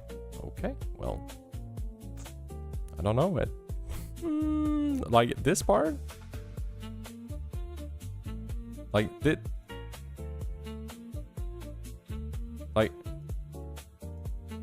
Like you cannot say these two things.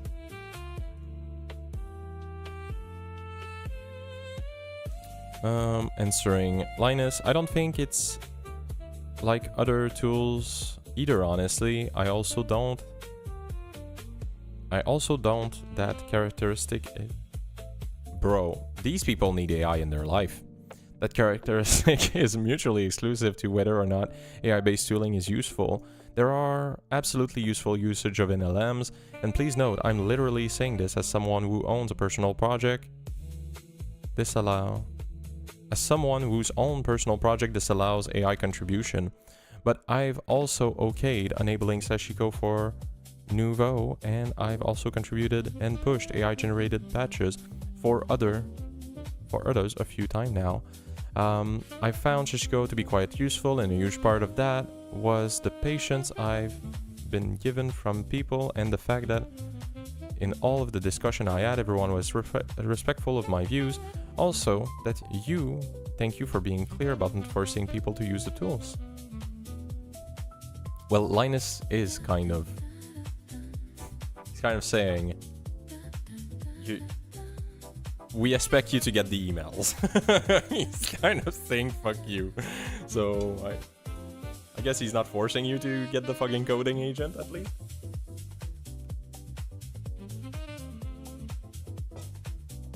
Oh, this is going to be a fucking kernel civil war.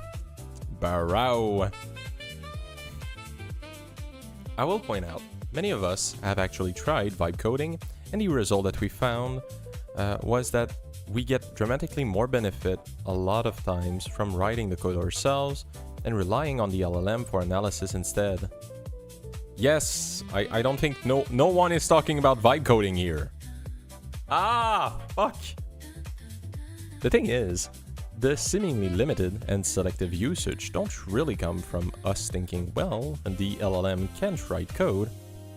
I'm sure some people think that, but for a lot of anti-AI people like myself, we're not going to play pretend. Well, a little bit, but okay. Of course the LLM can write code. It's been able to do that for a while to an impressive extent. And move aside the moral, ethical issues many of us have for a moment, its capability aren't the biggest problem. The biggest problem is, can the LLM write code that won't take me much longer to understand to a reasonable extent, such that I can reasonably own and explain it,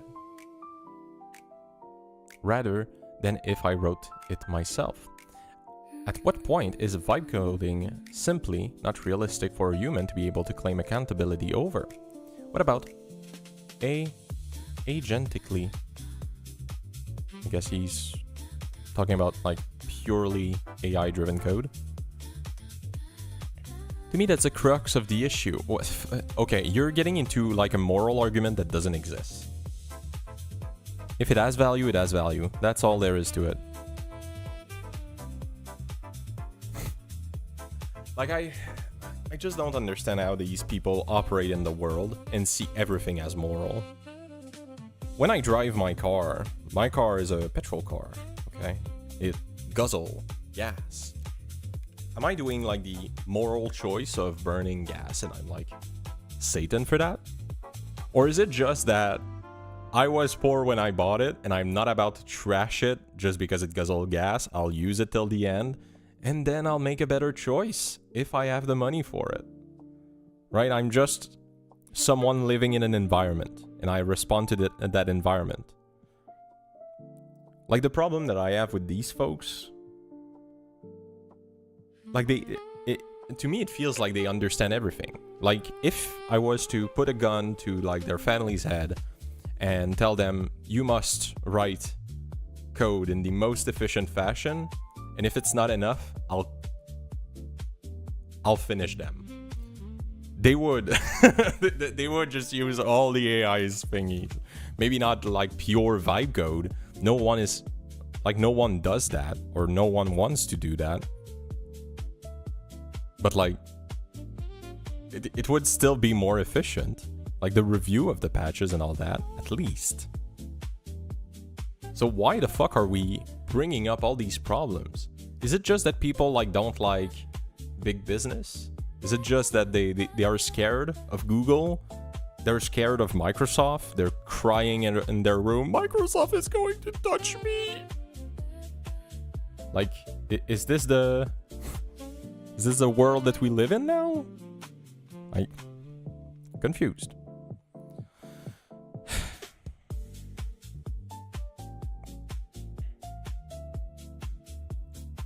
Okay.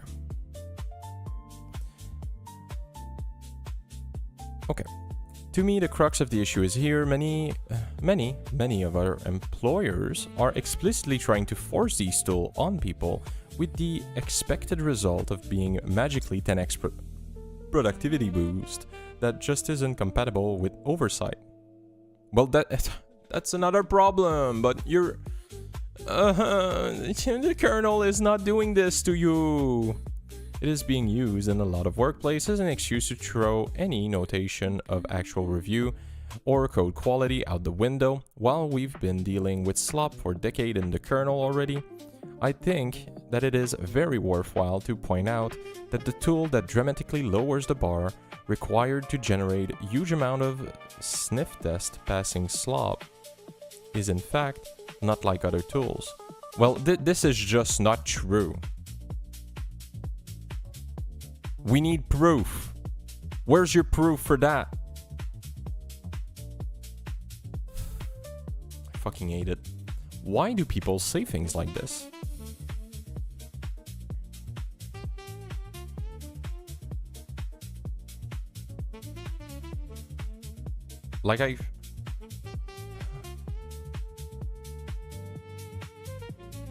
Yes, it's triggering that the AI may see a theoretical issue where none exist. Because theoretical is a thing, but reality is a thing too. And when you're a dev, you deal in reality. But fixing the theoretical side doesn't preclude you from anything. It's positive. And it does not need some level of... And it does need some level of special consideration, even if it is not being banned. This is especially true when it's now an industry-wide trend that's affecting pretty much every single employer in the space. For many people who need their job, guideline around acceptable use of these tools beyond a person need to own the code. This person needs fucking AI in their life. May end up being the only thing allowing employee to be responsible with their contribution without repercussions from employers. Like, this is these people are all socialists. Is that just what we're getting here? It just feels like these people see employers as like the great Satan. Employers are going to try to juice as much as possible from you, but if your management is too retarded to understand that review is important, well, fuck him. I've already ran into this on FDO with people asking us about rules around AI contribution. For this reason, I personally say no to my employer all the time, but there is a limit to how much any of us are able to do that. It is exceedingly rare that companies employing kernel contributors have maintainable and well-written understandable code as a top corporate priority in the face of what they perceive to be a game-changing cost-saving measure, even if the contributors they employ have been able to uphold that expectation until now.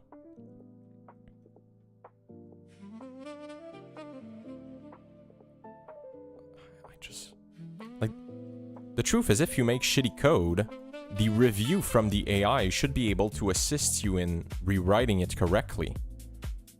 If you're removing this, then you're removing your only oversight, your only chance to make it better. You don't have to, you're not forced. What the fuck? It is easy to prevent a single company pushing a slop driver into the kernel. It's even easier to prevent a handful of contributors. Yes, which you're trying to do, but we need more contributors. But what about when the offender is most employers? Well, for now, it's not the case. What the fuck are we talking about? There's a huge industry-wide push to try to remove human oversight from writing code, and it's a lot harder to push back against when your employer argue, well, I could have an agent work on this problem 7 days a week, 24 hours a day. Why should I pay you to quality check this? Fucking hell.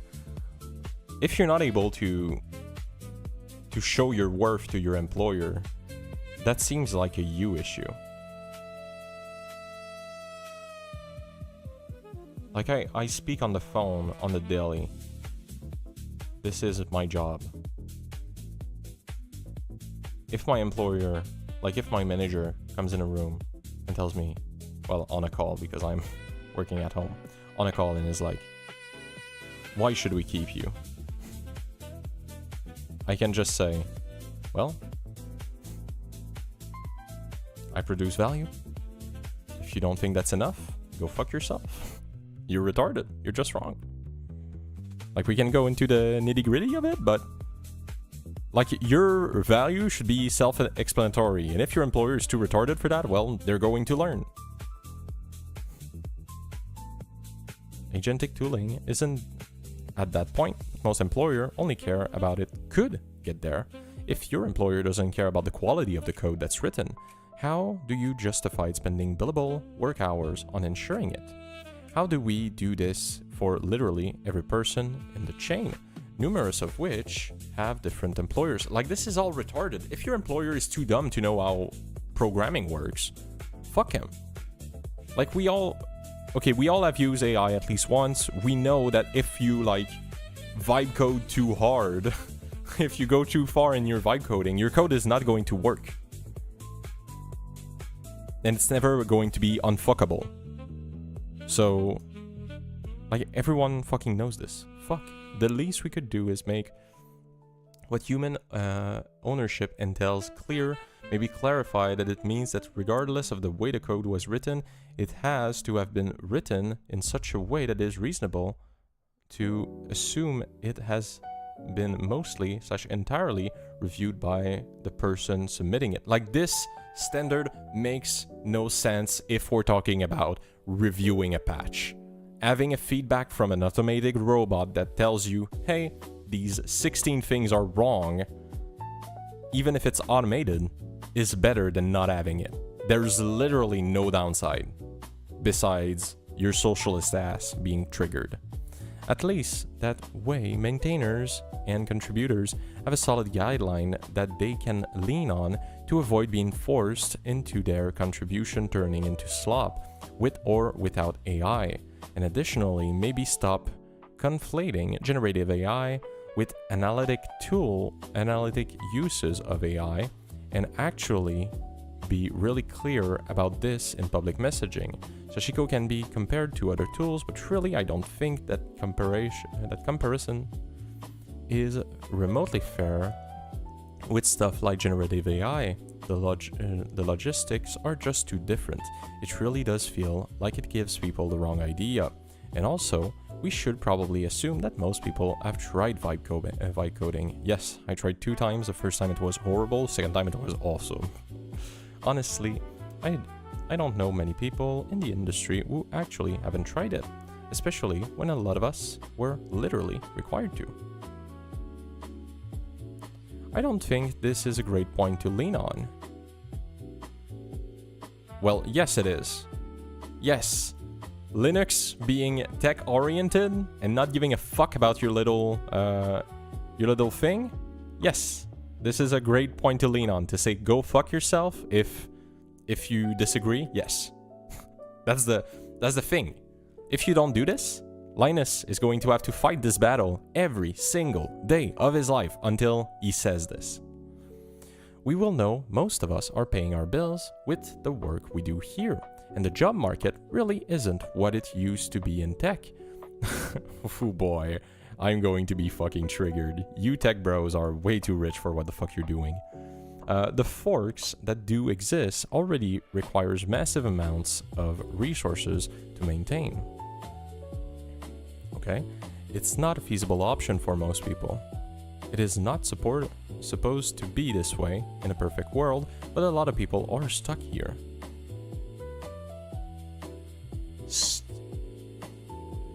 It's your job!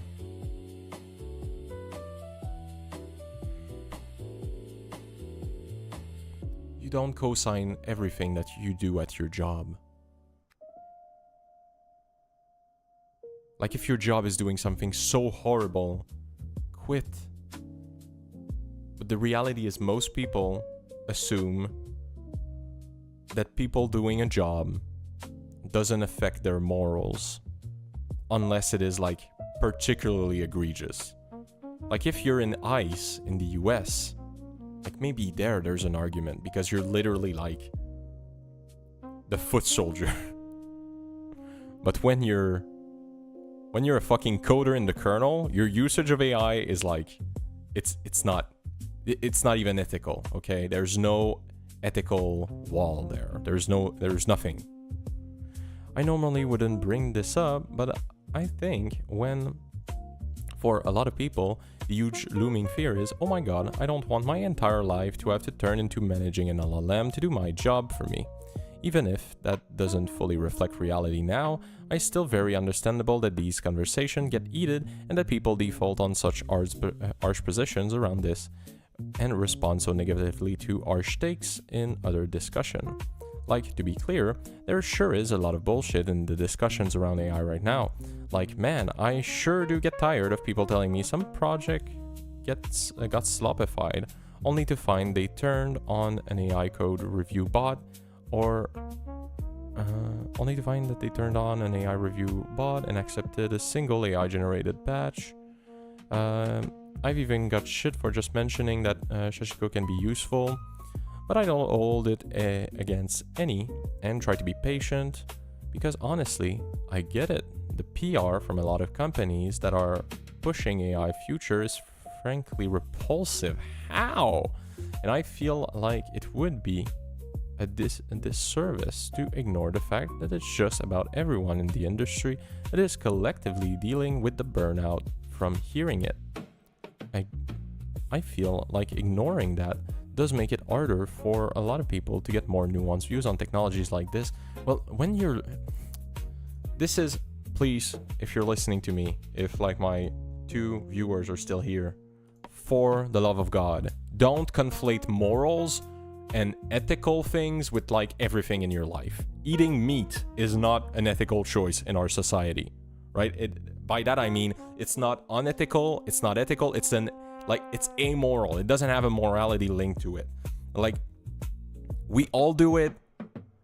There's kind of no way to simply avoid it. Like, yes, you kind of can, but you're going to... You're maybe going to fuck your body because you're going to miss some kind of vitamins or something. So, like, there's no morality linked to this. If there is a death camp that they're shooting people, you working there, yes, that has an effect on, like, your morals. If you're feeding that death camp, yes, we could say that this is a fucking moral issue. But unless people are fucking dying from it, no. You're just within a system. If you want to change the system, politics is there for that. Everything else is just an expression of that system. Fucking hell. These people need to chill. Okay. Having been in the discussion within the media group, let me try to re-express here the point I made within that circle already. The decision to not send Sashiko replies to developers, but rather have them sent to a different mailing list has been suggested because a brief interim period where Sashiko reviews has been sent to the main mailing list. It has caused a more load of maintainers. For maintainers, not less. Far-fetched review comments, a very convincing word salad mixed with valuable findings have often been escalated to authors, by authors to maintainers, to have them distill the good from the bad. Well, it's because we're starting. Oh my god, people don't understand. This might have merit. Analyzing 3 false reports to find a bug is still worth it, but has so far caused more load for maintainers. Yes, it's normal. And reviewers, not less. Like, is this so hard? New tool appear. Load does this. Right? That's normal. Or like, maybe it will return to normal. We don't know, right? But right now you are here. You are here. Yes, the load is heightened. It's normal. New tool. This might have merit. Considering reviewers are the most scarce resources we have, analyzing Sashiko report have been made an opt-in feature by sending its review to a dedicated mailing list where maintainers can optionally decide if something's worth acting upon. Yeah, but then you're probably missing a bunch of bugs. Fucking hell. This would also give some buffer time to evaluate Sashiko and maybe reconsider later on. All discussion around AI inevitably ends being about principle and good versus bad. I'm surprised Linus and Ted had to weigh in to reinstate that we're not against AI principle. While I would like to discuss signal-to-noise metric instead, maybe you have numbers I've not seen yet. My boy Ted. Ted, please come in. Ted, we need you, Ted. Ted. Okay. Oh man, I'm pretty At the beginning, any new process generates more load for maintainers. The question yet to be answered is how this will affect our workload long term. This is a pro LLM guy. I'm pretty sure we'll need custom prompt to better adjust reviews and maybe even adjust the temperature parameters. Media is a complex subsystem which deals with a wide range of hardware, several of them with their own specialized processor unit, ISPs, and ASICs. Any non-specialized static analyzer tool may report more false positive on such scenarios, yet we need others and maintainers feedback to adjust such media-specific LLM prompts. The long-term goal should be clear. We expect that with Sashiko, patch quality will be improved after using Sashiko's review, maintainer overhead will be reduced, as they won't need to reinstate issues already exposed by CI.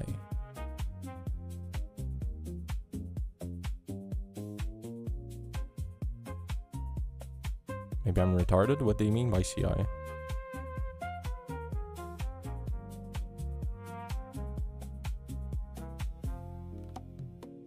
Okay, my understanding is that they're talking about like doing that as an end process, not at the start, so that we don't waste our time. If after using it and customizing its prop, it turns out that the patch quality decreases or that the maintainer overhead becomes too high with very little benefit, then we should review the decision of using it, not before. On my personal experience with Sashiko and other LLM-based review tools, they're very good to check errors path. By using it, we avoid receiving extra patches later on to fix things that could already have been solved in the original commits.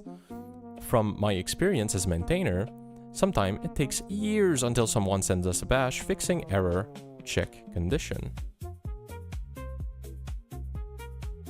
Just take for instance, oh my god, that's good. Just take for instance a random fix patch sent on May 22. It fixed something wrote in 2017. God damn. It would have been great if, on that time, we had a tool that would have been able to identify such project and not needing to take 10 years to have fixed it. Based. Wait, was there more? No, okay.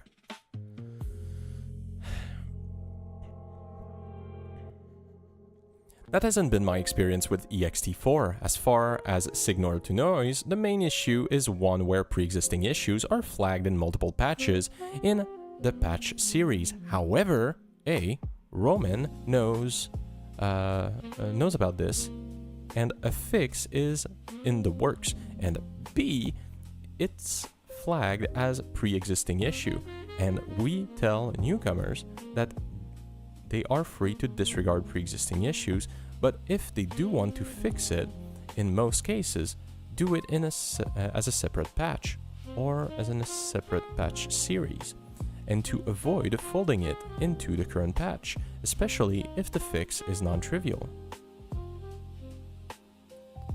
If it makes sense for a subsystem to move reviews to a separate list, by all means, that should be up to the subsystem maintainer. There has been quite a lot of discussion about how we should accommodate people who object to AI by dumping more work on the maintainer, and that's the part that I object to.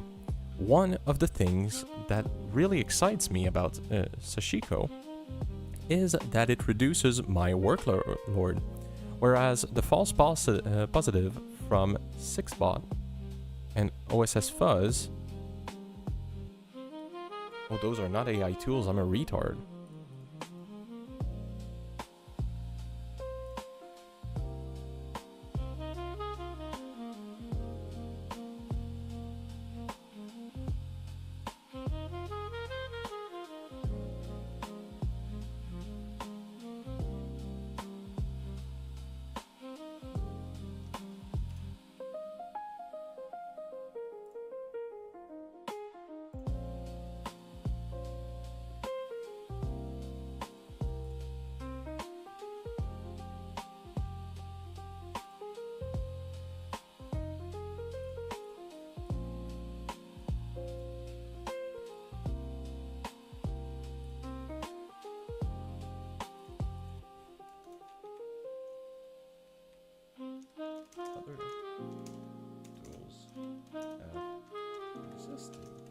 Fine. Bugs in a similar manner, not using AI. OSS fuzz and sysbot would be prime example of that. I think that's going to be my last featured thing, because people will fucking quit after that. Whereas false positive from sysbot and OSS fuzz has caused me more work, not less, and has significantly more noise than Sashiko, I've started outright ignoring OSS fuzz report as a result, and the respawn within NN days or will make our report public has caused me to respond, and this will say more bad things about OSS fuzz than my software. Based. Oh man. I should have like pinned a couple of things.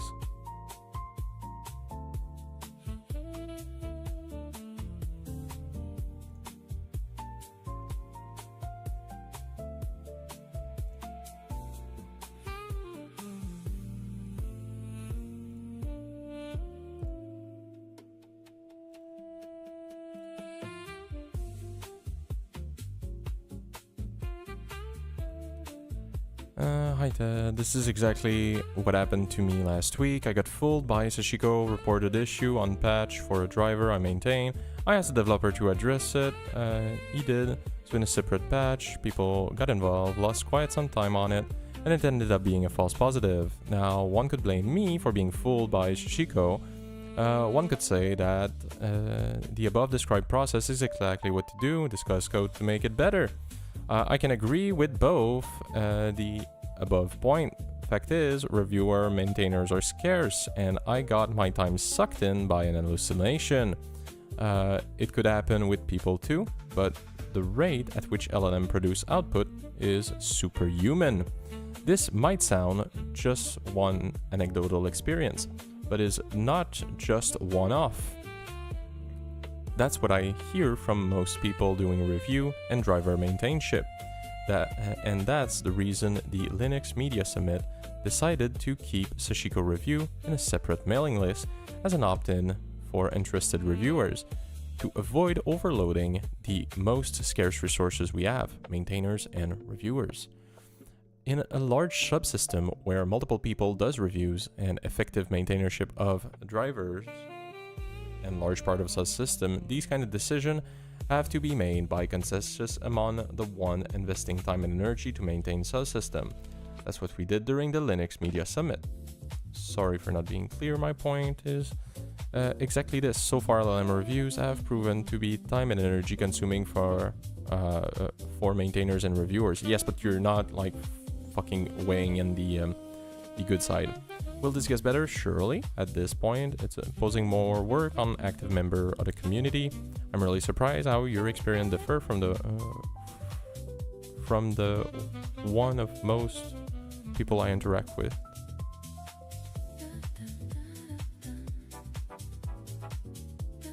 Like, these people probably badmouth this shit all the time.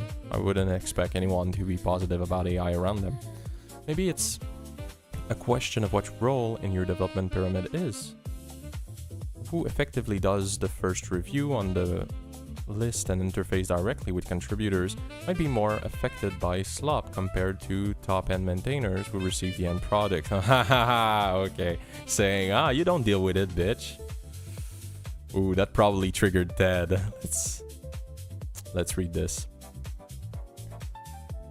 Maintainers are also spending a good part of their time on AIs finding a backlog of 10 to 15 years vulnerability, so sucks to be on us either way. That looks pretty good. As an example, I just posted a relatively large patch set and got the following result from Sashiko, categorized by me by hand, took about 30 minutes. 18 through positive, 3 actually done in later patches. 4 false positive. 1 comes from suggestion that is good anyway. The code definitely needs a comment. 2 real false positive. 3 need further analysis. 1 optimization opportunity. 1 correct observation but left for the future. While the code was early, it was not awful. And nevertheless, I got a pretty long list of things to do. Setting aside the 3 comments about bisectability there. Setting aside the 3 comments about bisectability. Oh, okay. I guess those are... There are 2 fully bad report and 3 complex observation needing further analysis out of 23. It's totally true positive rate of 80 to 90%, which is way better than most statistic analysis tool. And unlike non-AI tools, what you can bring down, unlike non-AI analysis tool, you can bring down the false positive rate for subsequent versions with a comment. Or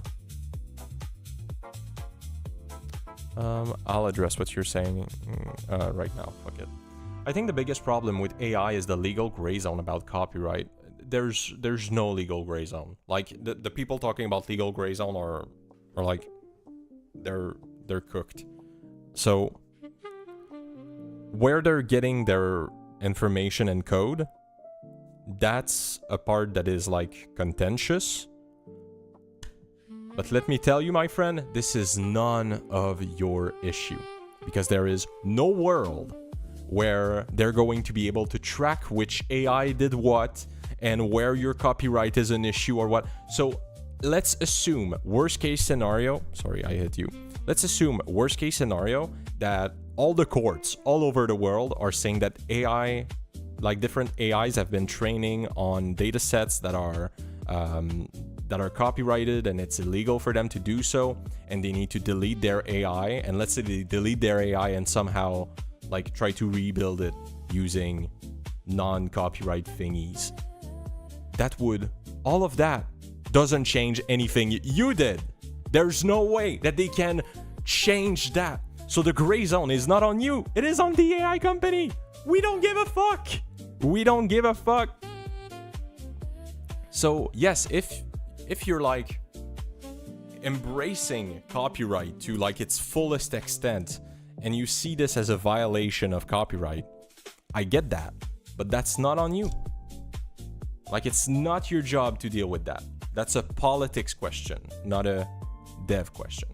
And people that write in the mailing list saying that it's an issue that they have to contend with are lost.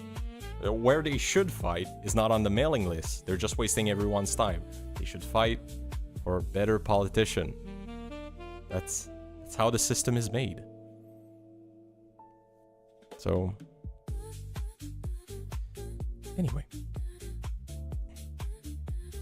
Can continue answering if you disagree, because I'm going to have to make a big segment, and I'll have to fight a fuck ton, so if you want to fight with me about anything, I'm open. Or a change to a commit message. That English text will be there for human as well, which means that even false positives sometimes are useful. The AI tool is not perfect, and if you read the raw log, you sometimes lose an IQ points or two. The text sometimes makes no sense, as it throws everything at a patch until something sticks. But at the same time, it clearly takes into account stuff that no other statistical analysis tool can. Now KVM uses processor features that are a bit obscure, but at least the manual were in the training set. That can be different for other subsystems, but in my experience, while Sashiko adds work, it does so for good reason. Sure, that's fine if it's like that for your subsystem, but to be honest, as a maintainer and a reviewer, I would subscribe to that list and check the result before applying anything, and therefore what you're actually doing with that choice is moving work from the author to the maintainer or reviewer. True? True? Ah! By the way, I totally don't buy the argument that AI review makes people feel diminished. If one feels that way, maybe they have too high an opinion of themselves to begin with. It's a tool, and replying to an English sentence is the same as replying to a locked depth chain. What is going on? Okay. I, for one, know I'm worse than many other here. I'm nevertheless, I became a maintainer, and I'm trusted by Linus and others despite the occasional disagreement. Our value as member of the open source community isn't just in producing perfect bug-free code. Very true!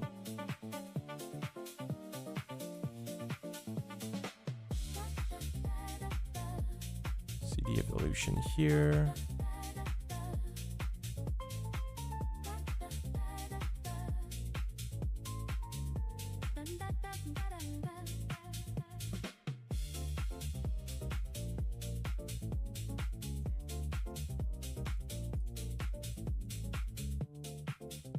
Put it on the right screen.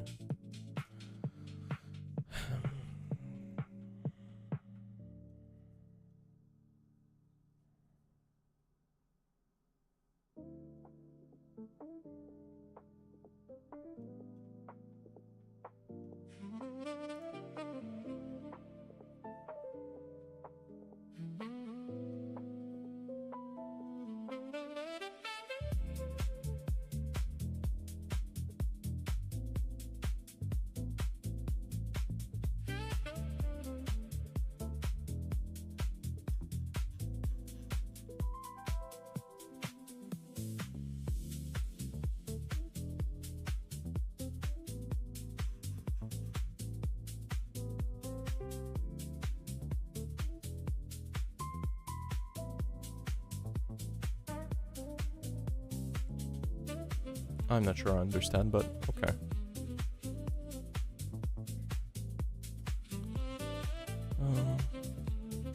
Report issue is it's... Which reports an issue is it safe for to return true if either is set to...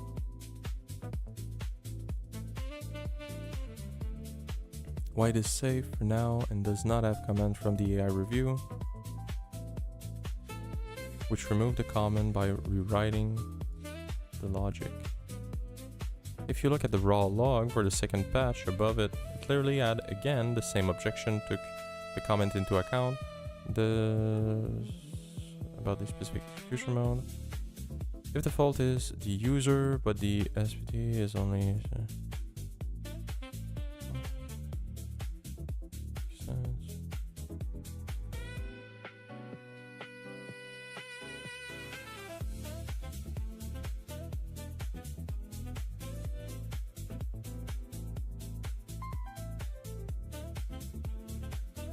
Okay, so they are arguing that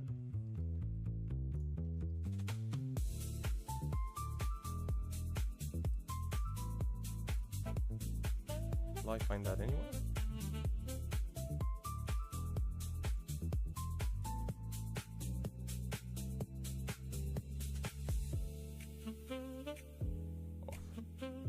I ain't finding shit, but who gives a fuck? Dead so, last one for today because my brain is fucking cooked.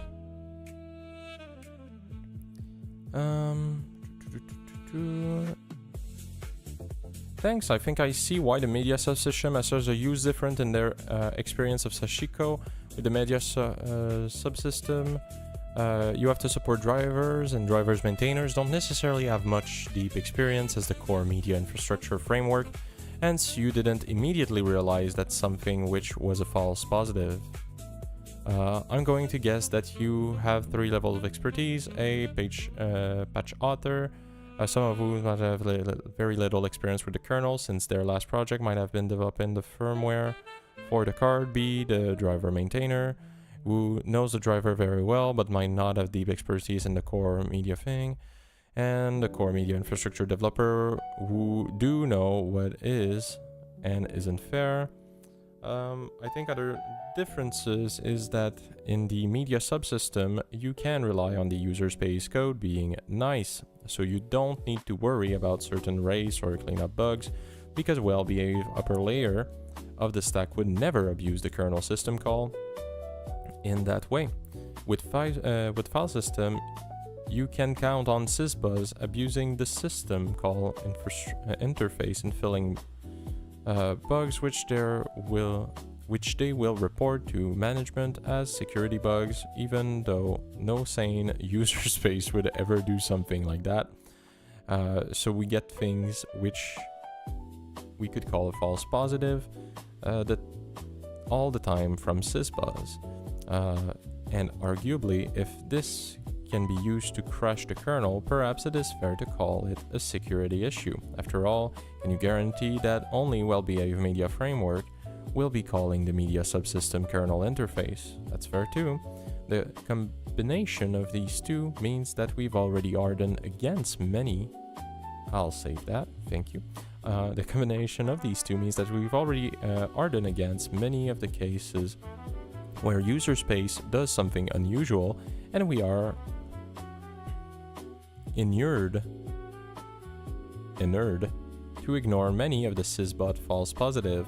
After all, if it requires root to trigger an OOPS, is it really a security issue? Fair enough. It might be a quality of implementation issue, but if it's a pre-existing issue, we've been getting complaints from sysbot for years. And then, because we don't have to deal with drivers, if we get someone who is relatively inexperienced trying to fix a sysbot bug, the result is almost always a complete disaster, especially since good luck trying to get new contributors to run the regression test. Having the Sashiko review point out the obvious bugs is a huge time saver. I guess this is a mistake. Furthermore, since we don't have a layer of driver maintainer, if we get a false positive from Sashiko, we don't have the trouble of recognizing them. And the main cost to us is telling us, the patch authors, not to fix unrelated problems in a single commit. So either fix the Sashiko complaint in a separate commit, or save it for a later patch series.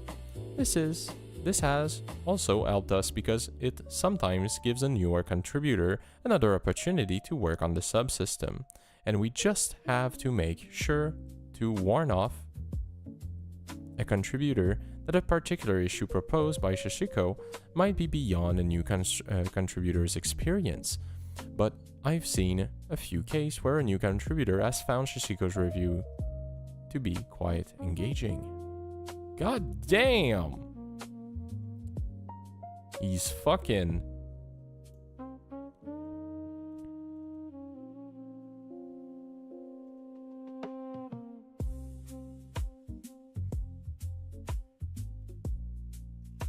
Is there any other, like, Giga Defender, or...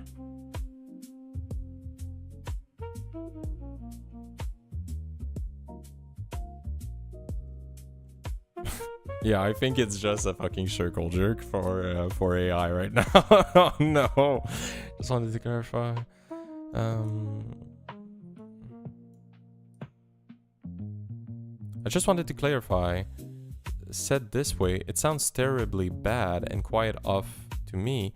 Relying on user space being nice is not what we want to do or aim to do. Linux Media is a framework based, meaning that there is a framework sitting in front of the driver that filters bad IOCTL call. This is where Sashiko analyzes isn't always profound enough, or where Sashiko will propose driver change rather than framework change. I'm quite convinced that this has a lot to do with in the model choice.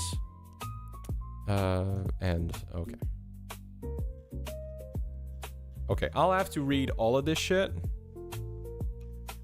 And we're gonna come out with a fucking thread review. And just to be sure, did I save everything? Yeah. Oh, that's a good one. Okay. Any other comments, anyone, before I'll fuck off for today? This was engaging. But I'll read through it, maybe offline, maybe tomorrow, and we'll like distill it into a couple of points and a couple of emails. And we'll make sure that everyone fucking trashes me in the comments, as one should. As one should. Alright, no other comments for today, I guess. So, I love you all. Don't forget to sleep. Sleeping is indeed important. See you tomorrow. Bye-bye.